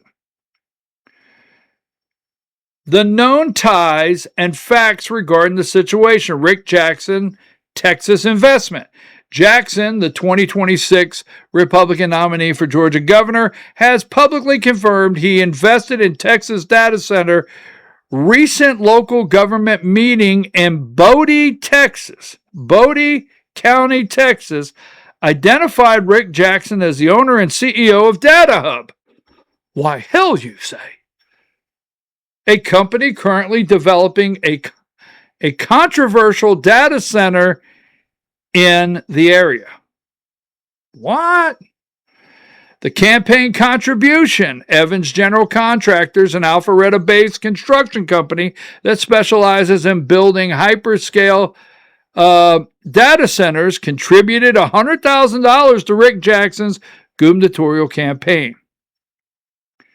Evans recently opened an office in Texas, expanding their mission-critical facility construction services directly into the state where Jackson's data center hub is located. Now, we do not have anything that directly ties the two of them together in this investment, but we'll go through here really quick. This is Evans General Contracting, right? Texas, and Building for the Future. They're in Texas, right? They have a division called Advanced Technological Construction, building advanced technological facilities, including data centers, right? They build data centers. Here are some of their projects in Georgia. Featured advanced technological projects, Atlanta, #1 data center, cable landing station here. Let's see. MYR2A data center, Atlanta 2A data center. Evans, Texas, right outside of Dallas. Now, if you know anything about Texas, you come out of Texas, it's a straight shot up the interstate to Texarkana to Arkansas, North Texas. Dallas, straight shot to Texarkana. We'll get into Texarkana in just a minute. Bodie County, Texas. All right. And so I did a little more research, right? It said, so I Googled Bodie County, Texas, and I got TXK, right? TXK.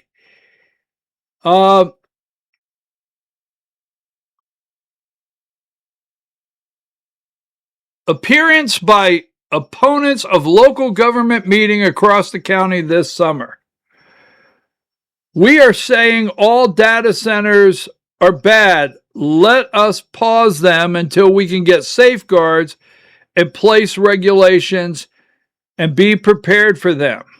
Buchanan said, let's just be prepared, be proactive instead of having a reactive. Now, so I'm reading down through here, and I bump into this guy. This is a city council meeting. Hooks city council meeting. And I see Danny Porter. I'm sorry, back up. Apologize.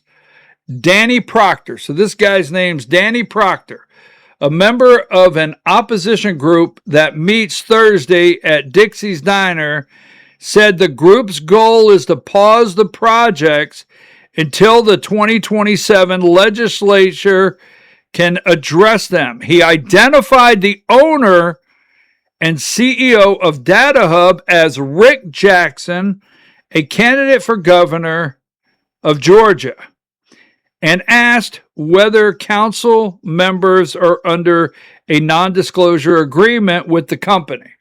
So I'm going to play you. It is about 3 minutes long, right? It's about 3 minutes long. I'm going to play you his to Hooks City Council, right? Is that the name of it? I think I have it right. Hooks City Council meeting to the city council. I'm going to play you his public statement where you will hear Rick Jackson yourself. Now, Rick Jackson did say he had an investment. I understand in the business world investment could be owner, but he doesn't say I own a data hub company. I own a company involved in data centers. So let me play.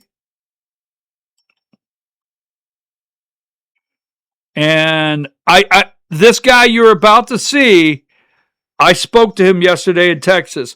I spoke to the reporter at this TV station also. I spoke to this reporter at the TV station. The guy that's about to come on the screen.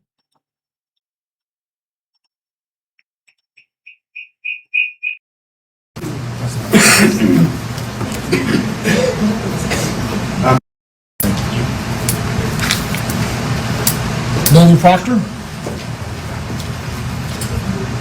Danny.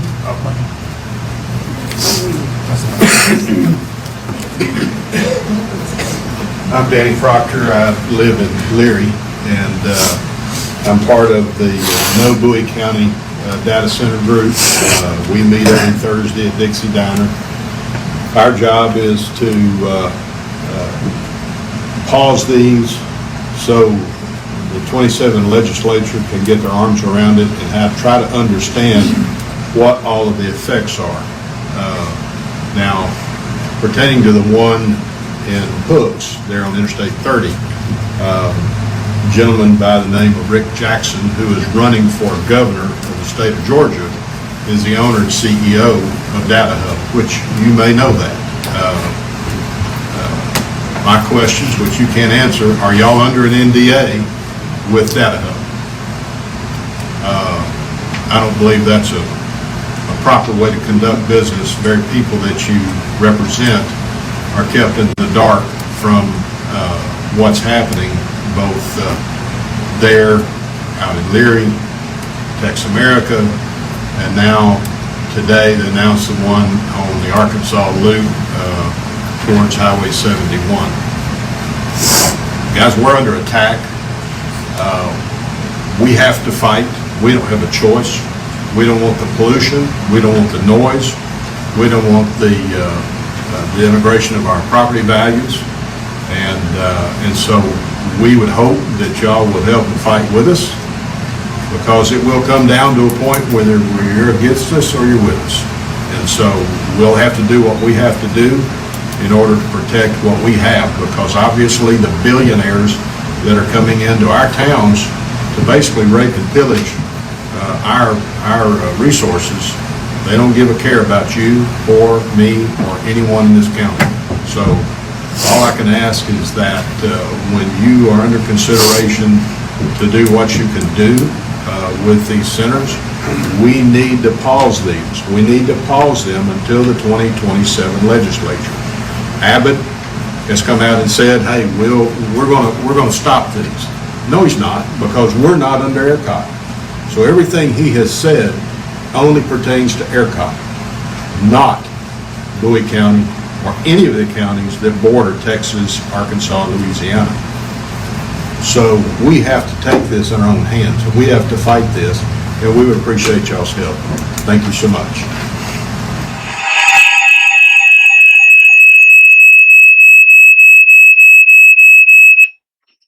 Sorry, that probably got your dogs. I apologize. I usually turn the volume off the videos before I flip it over. Bowie County. I got that correct. I may be mispronouncing it, and no disrespect. I want to make sure. Bowie County, I get wound up. Texas. Now, that's Danny Proctor, okay? And I spoke to this man, the man that was there. I spoke to him in length yesterday. And let me say this. I think, Rick Jackson has to be asked this question, even though it's Texas. In Texas, there are people that think that billionaires, you are a billionaire, are raping and pillaging their communities, right? And he wants to know if Data Hub has an NDA with the city council, Hook City Council. Do you have an NDA in Texas? Now, what's the big deal? What is the big deal? Is it Rick Jackson said he has an investment, right? Now, here is the group. I went and Bowie Miller County Data Center Opposition. This is a Facebook group. They have 2,800 members. All right. Bowie Miller County Data Center Opposition. I joined that Facebook group yesterday. Okay. Now, what's the big deal? Rick Jackson admitted he had investment. Admitted, did not disclose his investment was in Texas. Did not disclose till asked anything about a data center. And did not say own. I am president and CEO of Data Hub. He never said that. And does he have a non-disclosure? And why should the people in Texas be any different or treated any different than the people in Georgia? I mean, this is the United States of America. It's America first. And, that's the way it is. So, but there's, why not be concerned? Would Rick Jackson do this in Georgia? Because he's putting a lot into it. So I went and I asked, to be perfectly clear, the connection between Rick Jackson and Bowie County Data Center is an established fact. So I went back and I said, AI, go and do all the research you can. I want to make sure this is an established fact, all right, before I go any further.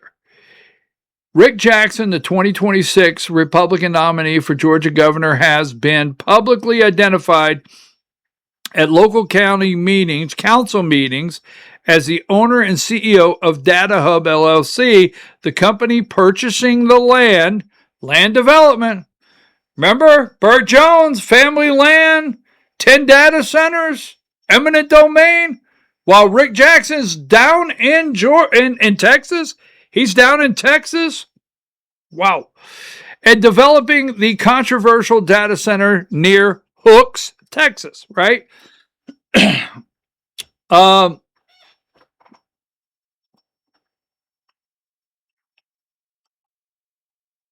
Here's the available information regarding Data Hub LLC in Texas, the most prominent public records, the news regarding the specific entry center around a recent ongoing real estate and industrial development situation in Bowie County.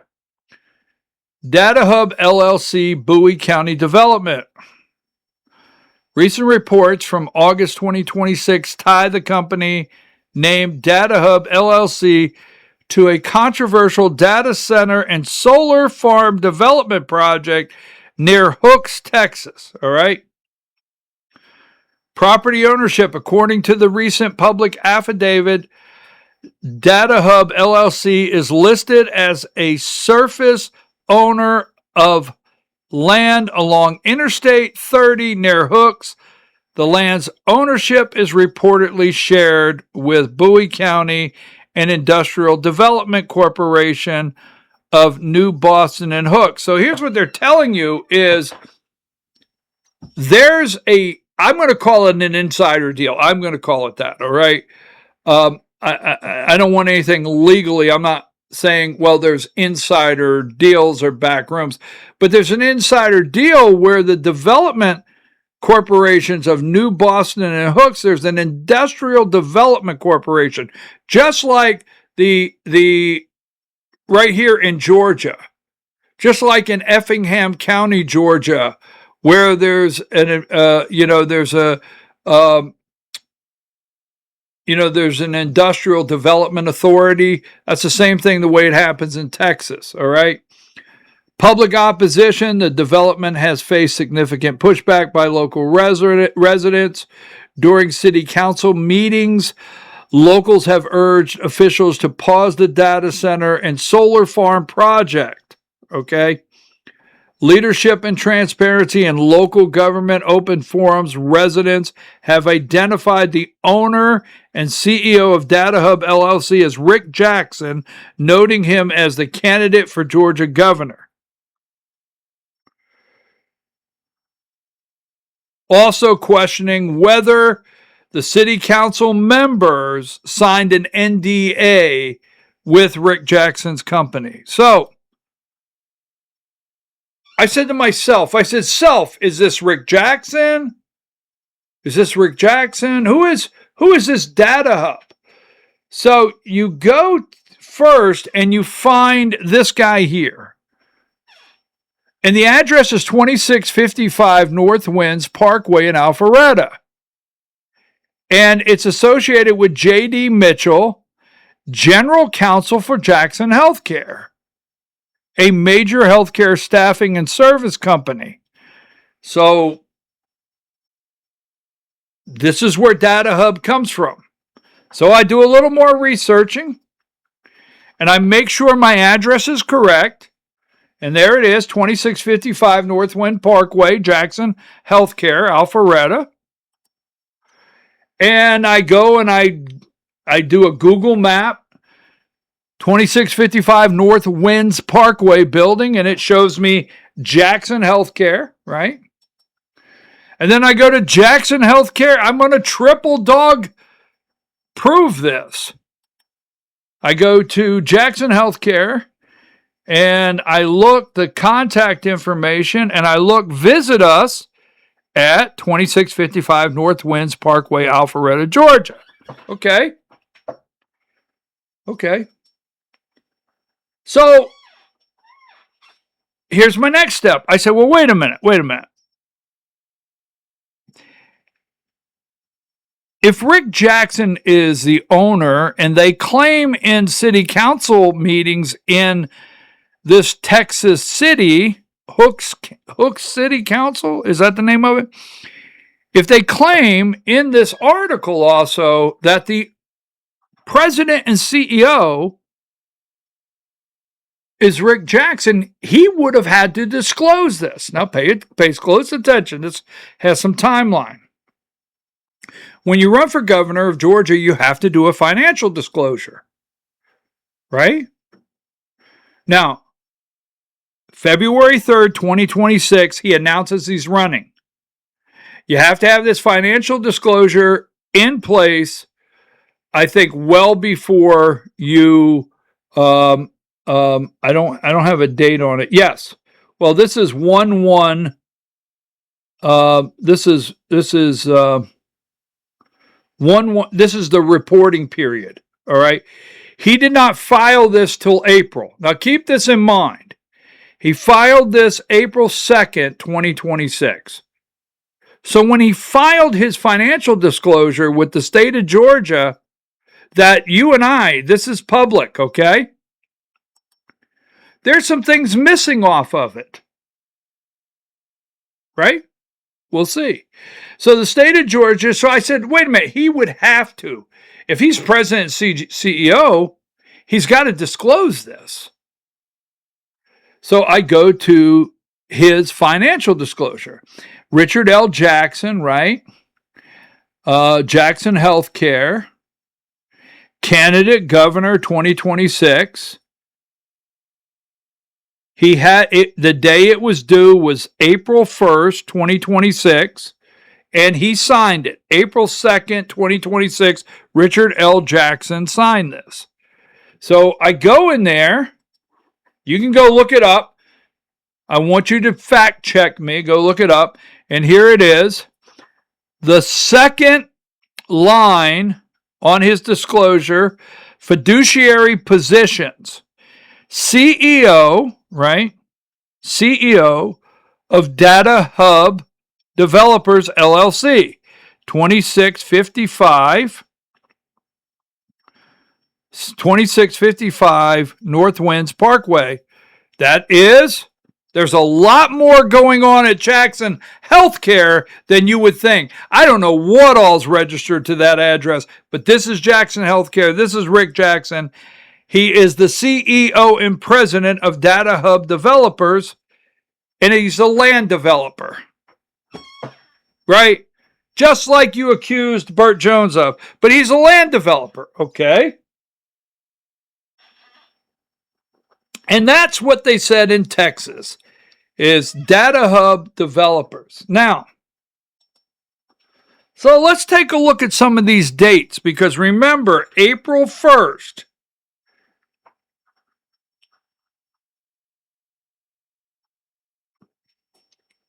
April 1st is when he filed his disclosure. So this is the Secretary of State of Georgia, Data Hub Developers, LLC. The date of formation, 4/10/2024. Right? 4/10 of 2024. Data Hub Developers, LLC. Now you can go back and you can look at the date that I gave you, right, for Evans General Contracting when they moved to Texas. But Data Hub Developers, LLC, Domestic Limited Liability, J.D. Mitchell is the registered agent, and it's within compliance, and it was in 2024. Oh, yes. Yes, there's been some planning, all right? Then we'll look at the next one here, Secretary of State. Here it is. Data Hub Developers LLC 4/10/2024 right there. This is where it was registered with the state. Okay. And then we have right here a filing notice. Data Hub Developers Domestic Limited Liability. There's the addresses on there of Jackson Healthcare, JD Mitchell. Let's keep going.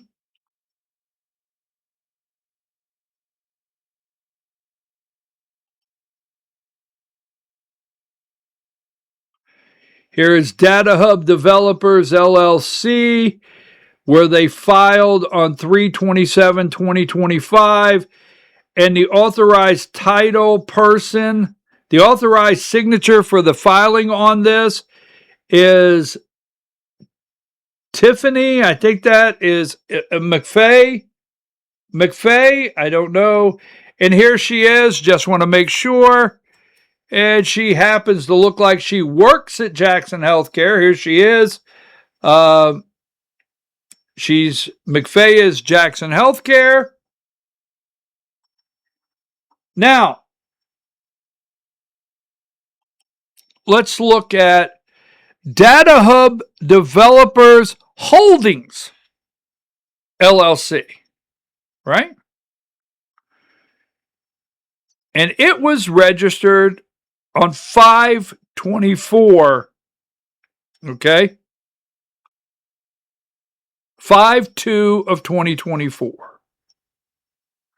And this is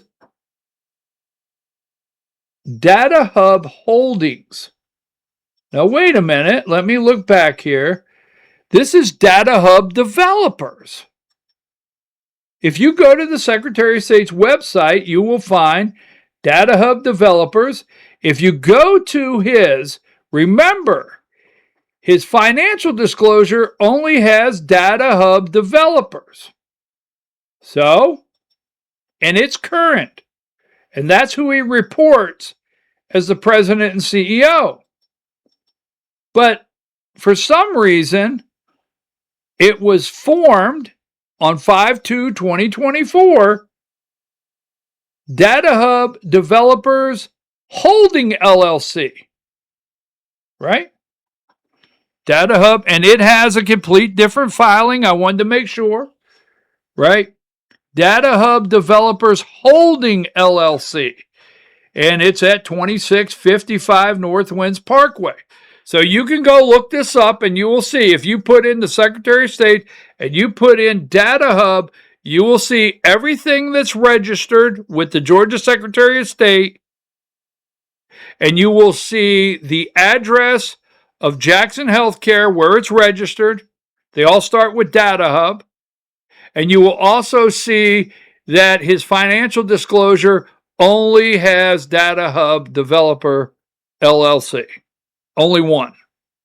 So this one was created before his financial disclosure, right? Now, then we have another one.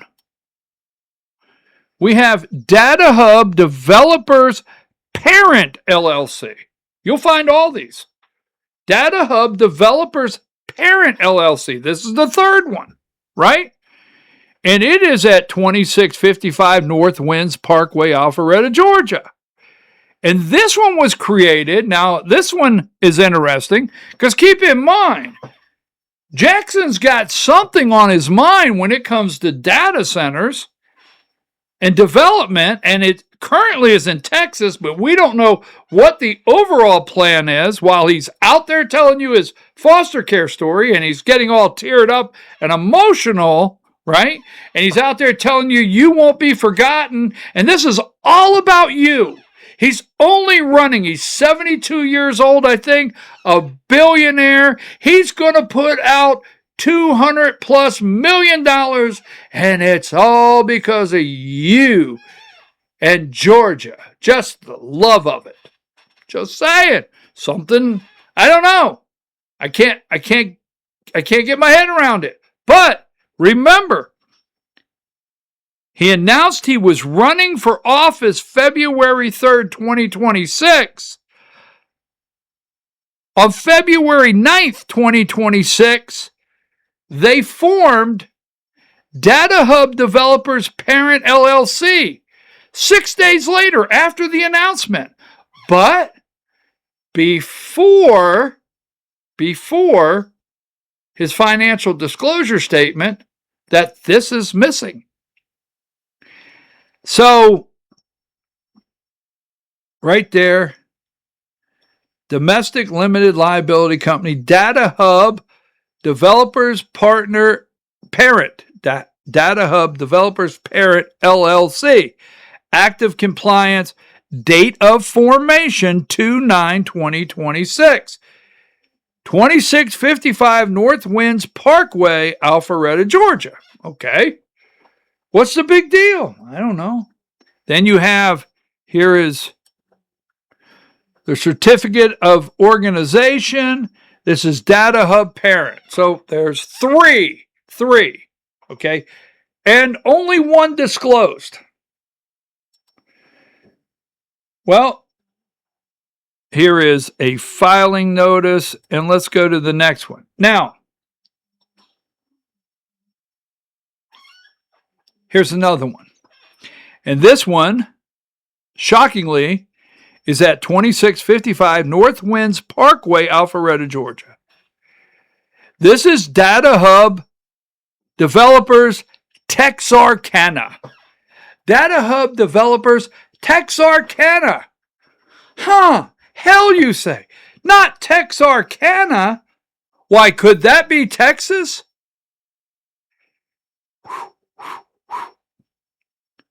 Let's see. The date this one was formed, the date of formation is 5/1/2025. Meaning all four. This one is a separate one, right? Data Hub Developers Texarkana, LLC, right? 2655 North Winds Parkway, Alpharetta, Georgia. Every single one was created, right?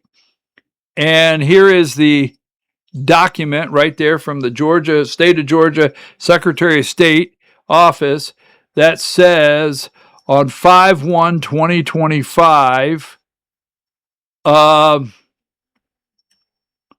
let's see, on 5/1/2025, that is Data Hub Developers Texarkana. So what I'm saying is I have the document where the certificate of organization for four. If you go to the Georgia Secretary of State, there are four right now. And here's one of the filing notices right there. If you go to the Georgia Secretary of State's office, you will find, here's another one, just showing you. There you go. I wanted to be very thorough. So if you go to the Secretary of State of Georgia's website and you put in Data Hub, search for corporation, you're going to see four, right? You're going to see one of them was created 6 days after, in February of 2026, if my dates are correct, 6 days after announcing he was running for governor of Georgia, right? But keep in mind, on April 1st of 2026, his financial disclosure only discloses that I can see one. That's it. The other three are not disclosed. Oh, yes, he has an investment in Texas. If that's what we're calling it nowadays, just an investment. I've got an investment. I own a couple shares of something. But Rick has a little more than an investment. Now, just saying, I think he's had, it's my 100% opinion. I think he's used his foster care, emotional ties. I think he's as tied to, I've seen pictures of lobbyists in the rooms, people send me stuff. If you're out there, send it to me, okay? And you do, and you continue. You send me stuff, seeing pictures in the rooms of who's there. He is surrounded by the establishment. He's out campaigning. Now, how Governor Brian Kemp became a champion of Georgia data centers' future. See, I don't know. Rick Jackson goes to Texas. I mean, they're putting a lot into this. If he becomes governor, why is he running for governor? If he becomes governor, is it to cut your property tax? Is it to raise teachers' pay? I don't know. Is it to stop Keisha Lance Bottoms, which I do not want to be governor of Georgia? But every time I hear that Burt Jones is butthurt, no, he's not. In my opinion, I don't know that. He didn't, quote, say to me, hey, Brian, I'm not butthurt. That never happened, right? But every time I hear that and see it on social media, and he's a poor loser, and no, Rick Jackson bought an election. Damn it. He's trying to buy the next one. And what is he really trying to become governor of Georgia for? And it should scare the daylights out of you that one of his really tight associates is John Burns. And John Burns is from where? Effingham County. And OpenAI and Sam Altman, and that data center in Effingham County. And go look at Larry Ellison, SoftBank, and Sam Altman, and all the investment in Texas in data centers. Will he do the same thing here? Remember when I started, I told you this would not be on anything to do with I support data centers, I'm against data centers. They're a voting block. This guy's running for election. The voters should know. Why are you doing this? You trying to get Keisha Lance Bottoms voted in? Hell no, I'm not. But I'm committed 110% to voters getting all the information. Right? Just saying. Now, Brian Kemp, data centers. Now, do you think that while Brian Kemp has been developing these data centers, right, out there campaigning with Rick Jackson, and Rick Jackson has been registering Data Hub, right, that there's been no plan? Maybe there's not. It's just awful. It's awful big coincidence. Now, how is that playing? Well, politically, in elections, it's a big deal. Greg Bluestein here, the Georgia, with Greg Bluestein here from, let's see, what do we got there? The AJC. Even as governors of Texas, right? Governors of Texas to Pennsylvania are pumping the brakes on data centers, Georgia Governor Brian Kemp is pressing ahead with full-throated support for the industry in his final months in Georgia's top job. Right? Just keep saying teacher pay raises. Just keep saying that. Now, so what's happening in Texas, right? What's happening in Texas? So here is what's happening in Texas. Data center approvals in Texas halted until audits completed, Governor Greg Abbott says on Monday. This was August 3rd of this year. Now, Governor Greg Abbott is running for re-election in Texas. So data centers is such a hot issue in Texas, even Governor Abbott, running for re-election, says, hey, I need to campaign on a pause.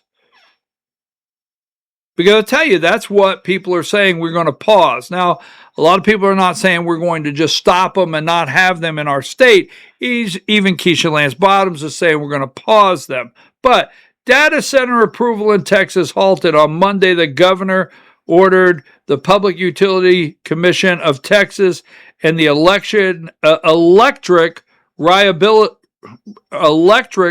Reliability Council of Texas to audit the data centers wanting to connect to the state's power grid.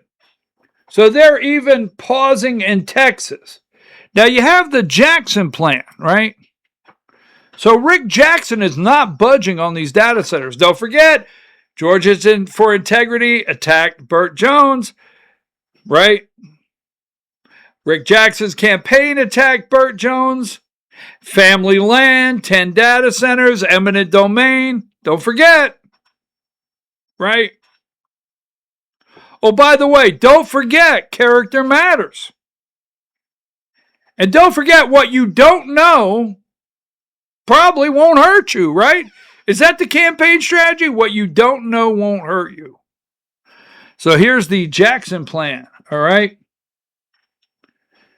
Bluestein reported this week how Governor Brian Kemp appears to be bucking the national trend by embracing data center development at a time of deep voting skepticism of the projects. Now Jackson is laying out his vision for the industry. So how does Rick Jackson feel about data centers now, right? How does he feel about data centers now? So we're going to go and play all of his videos on data centers. Let's see what the first one is. We have a couple.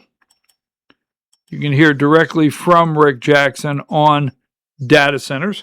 Give me just a second. Now keep in mind, as I play these, don't forget, this guy right here on the screen has 4 LLCs that start with Data Hub and is currently active in Texas and only has one of these LLCs on his financial disclosure for running for governor as he's making these comments. And we don't know if what he's doing in Texas, he's going to be doing in Georgia anytime soon. It'd be nice to be the governor, wouldn't it? Just, boy, I guess I'm going to get in trouble, right? Institute a one-year moratorium. Would you support or oppose a move to institute a one-year moratorium on new data center construction in Georgia? I would oppose that, but let me tell you, first of all, every community needs to have control of this, period, full stop. On the other hand, you know, the data centers today, AI data centers, are different than the ones we've had. The ones we had have to be on internet 24/7. AI data centers just need fiber. They can be in the most remote parts of Georgia, hidden from everybody from that standpoint. What I want to do is give some of our counties an option. I'm going to negotiate a deal that where all of the benefit goes to the county to eliminate or reduce their property taxes, and so then they can vote on that. I just want to create an economic opportunity for them to do that, and I think it would be crazy to just have a moratorium. People need to be educated on the pros and cons, but they need to have an education of facts, not fiction, and I just want to give them that option, so I would not support that. From that standpoint. All right, if you are opposed to a data center, it's just a lack of education. Yeah, so if you're opposed, it's just a lack of education. You need educated. Yeah, you need to take a couple classes. We're going to educate you on this, all right? I've said it multiple times. This segment has nothing to do on whether you agree with them or disagree with them. This has to do with the man on the screen said, one, he would oppose a moratorium. Absolutely. Well, why is he so opposed to a moratorium? Why not say, you know what? I need to get in there. Here's what I'm thinking, okay? So for those out there saying, I disagree with the moratorium, or I disagree in shutting them down, I am for them 100%. Okay. The guy's running for governor, All right. And he seems very knowledgeable on data centers. Wonder why he's so knowledgeable on data centers. Now, a reporter asked me that kind of question. I say, look, let me just say this. There's a lot of talk about, this would be my statement. There's a lot of talk about a moratorium. There's a lot of talk about shutting them down and moving fast forward with them. Let me give you my statement.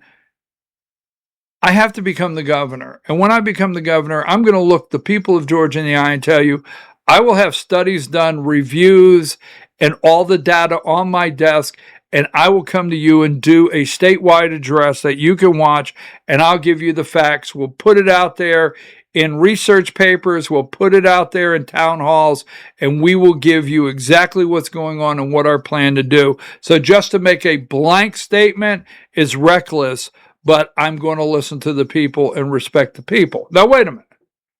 Now, that's something I would craft together.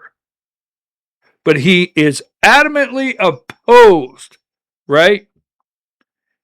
And then he says the community should have control.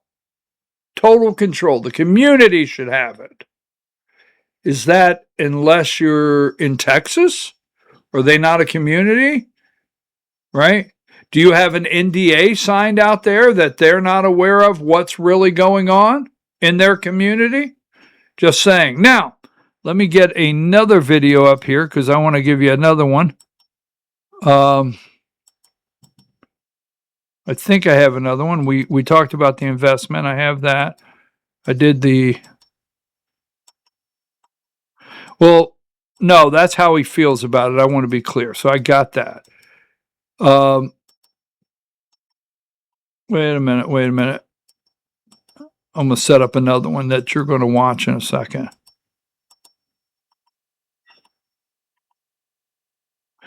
But remember this. I'm very pro data center. Burt Jones is...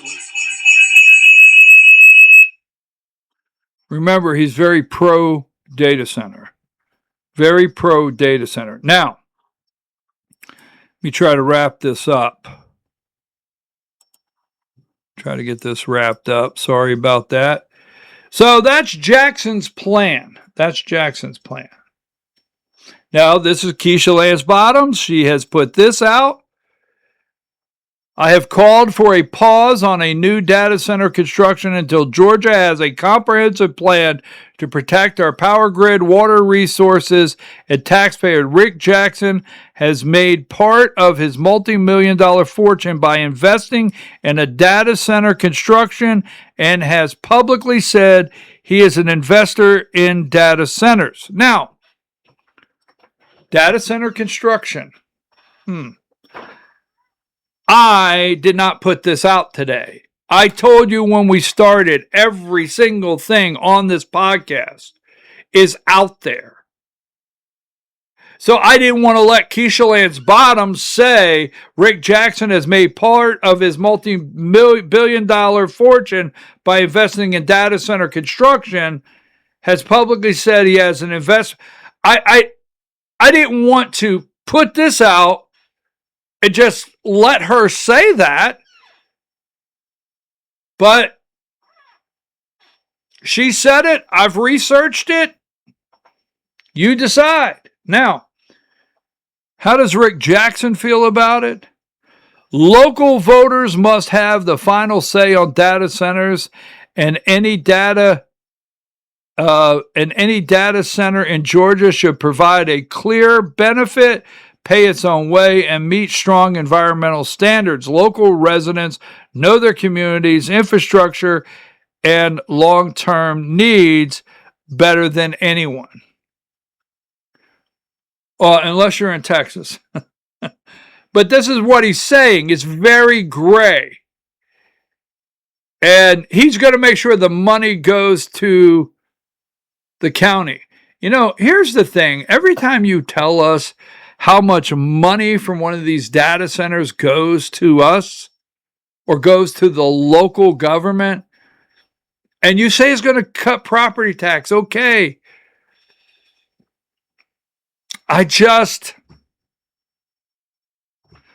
You know what?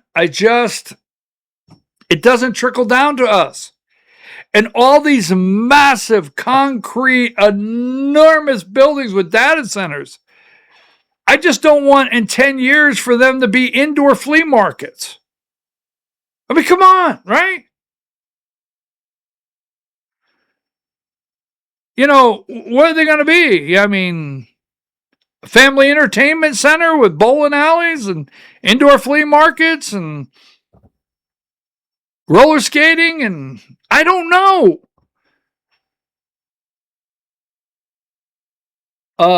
But that's what Rick Jackson said. Here's public opinion.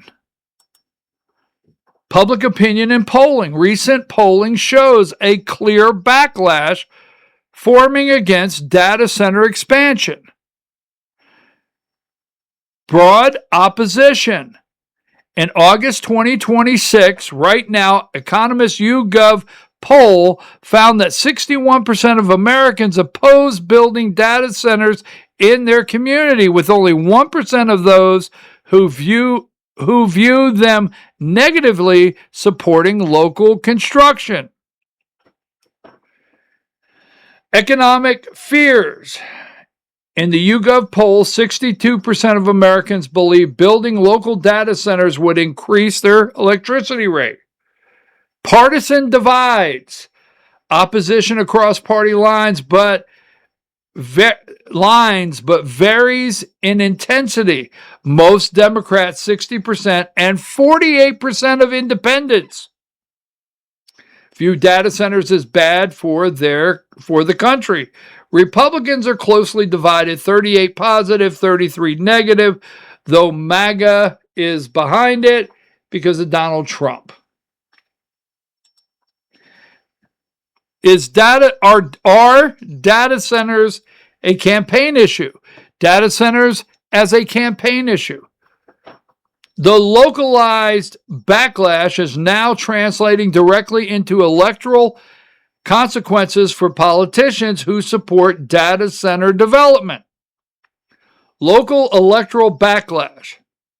According to recent review by Data Center Knowledge, at least 18 incumbents, hear me on this, 18 incumbent office holders lost elections between August 2025 and August 2026 after taking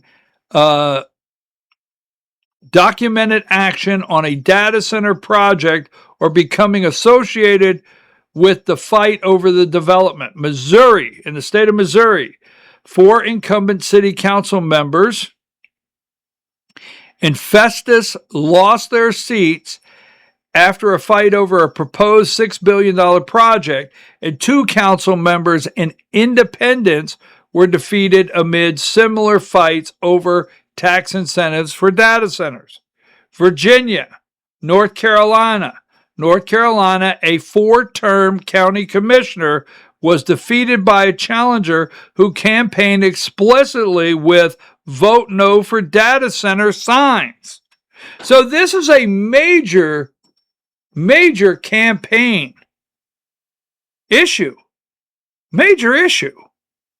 President Donald Trump has framed data center expansion as a top national security priority. All right? Which you know that. Now, let's take it to the election here in Georgia. Keisha Lance Bottoms has put it right out there that Rick Jackson has made money off of data centers. I'm going to say plural. I don't have the graphic up. But you know the drill. Keisha Lance Bottoms has put that out. We have talked over and over about the 14th District of Georgia. We'll get into that a little more later. And how Marjorie Taylor Greene, between that, President Trump endorsing Clay Fuller, the current congressman there, and the jungle primary where Sean Harris really got a stronghold in the district, and MTG going back there, blowing it up and resigning. We've talked about the 14th District, a plus R, 19 plus R district that Republicans have to have. And I don't know exactly what Rick Jackson's going to do. Now, I've said this early on. If you want to get Mike Collins did very well in the 14th with the base. Burt Jones did well in the 14th with the base. If I was Rick Jackson, drop the lawsuit, clean up whatever mess you can. If the source is true, plural sources, if the sources are true, I don't know what it is. It's out there that Rick Jackson, it is their sources saying, and it's out there, it's not just coming from BKP, that Rick Jackson paid off Chris Carr's campaign debt, paid off Brad Raffensperger's campaign debt. Only he can answer yes or no. $25 million. I mean, that's a drop in the bucket. You're spending $200 million and you bought everything you could buy, everyone you could buy. Pay Burt his $25 million for his campaign. Character matters, right? Drop the lawsuit, get an endorsement, hurry up, and let's try to put the 14th together. Now, here is Sean Harris. This is Sean Harris. I told people this. I had a talk with someone the other day. I'm not going to bring up the name. There's been 2 or 3. I talked to a lot of people in the 14th district. Georgia's data center boom cannot come at the expense of our water, power bills, farmland, and communities. Join Chris Hayden, Murray Keller, I think that's the name, and me live Wednesday at 7 p.m. to discuss the guardrails, oversight, and accountability that Georgia deserves. Data centers need guardrails. This guy, this is August 26th. This was 2 days ago. 2 days ago he held this. This is Sean Harris, the Democrat, running for Congress in the 14th, running against Clay Fuller, the congressman in the 14th, while Marjorie Taylor Greene is just blowing up on social media, attacking everybody she can. And she has followers in the 14th, former Congresswoman Marjorie Taylor Greene. This guy's holding town halls, and he's packing the room in the 14th district. Guess who's going and campaigning with him in the 14th district? Keisha Lance Bottoms. Now, the congressman has avoided even making a comment. Let me show you this. Anybody watch the Marietta City Council vote on data centers? How many of you watched Marietta, Georgia City Council vote on data centers? How many people were in the room screaming at those people? Packed. Well, this is Floyd County. This is Floyd County government. What is Floyd County government? 14th Congressional District. Rome, Georgia. Floyd County approves data center ordinance. This is a packed room. A packed room. Floyd County approves data center ordinance. At their Thursday, August 2025 meeting, the Floyd County Board of Commissioners, they passed a data center ordinance. There's standing room only on the wall in the back. These rooms are full. Now, I think this was yesterday. I'm pretty sure this was yesterday. But finally, Clay Fuller comes out, the congressman. Now, the congressman in the 14th district, Clay Fuller, has not said basically anything about data centers. But they have the polling, and they know Keisha Lance Bottoms is campaigning very hard for governor. And they know Sean Harris is campaigning hard in the 14th district for Congress. And the two of them are campaigning together. They know that. America first, not data centers. Clay Fuller, my stance on data centers is simple. Big tech data centers don't deserve a dime of our taxpayer dollars. Data centers, not Americans, should pay for all infrastructure need. Energy rates should never go up on families.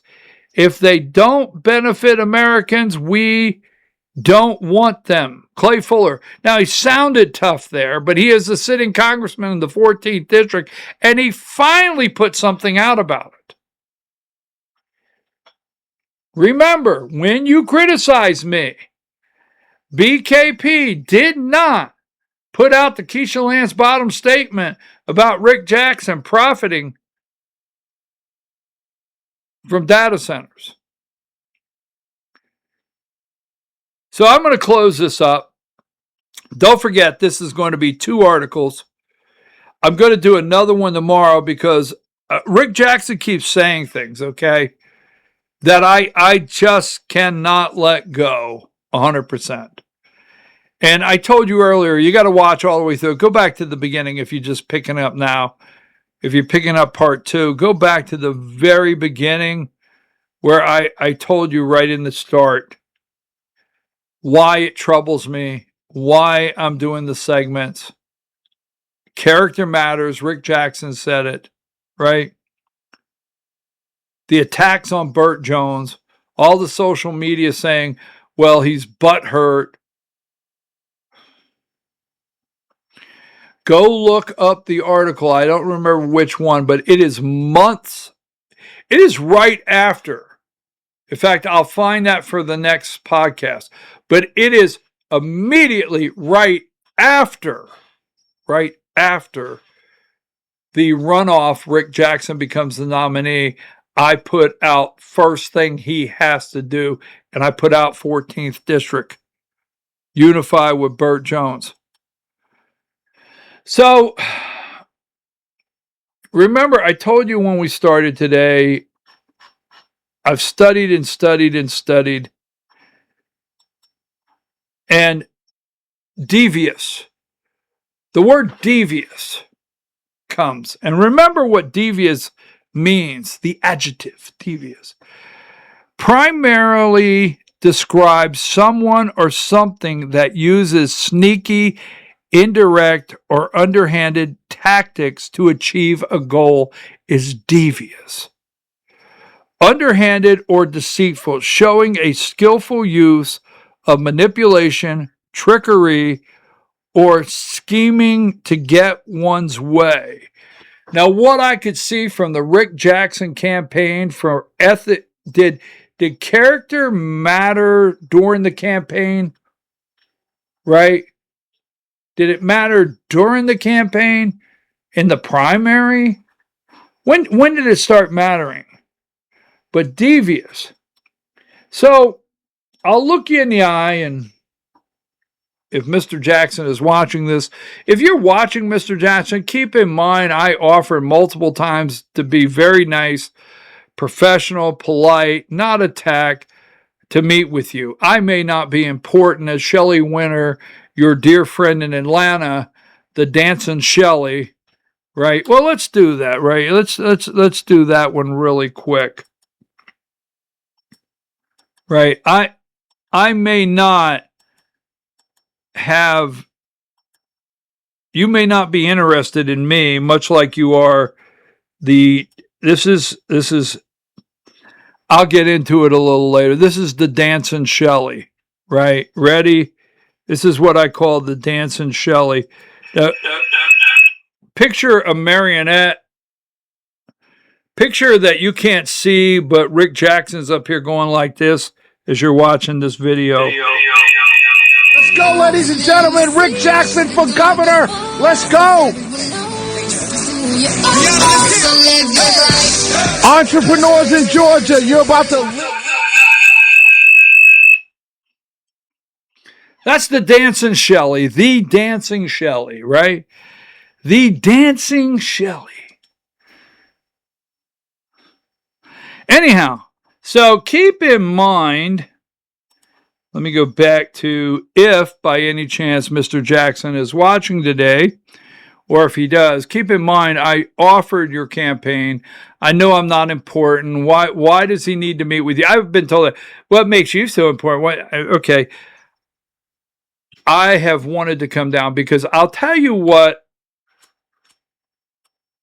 the second time I met Mr. Jackson before they cut me off, I went up to him, and this is in Pickens County. It was like 2 weeks after he announced, and I only got to go up to him once outside of the kickoff.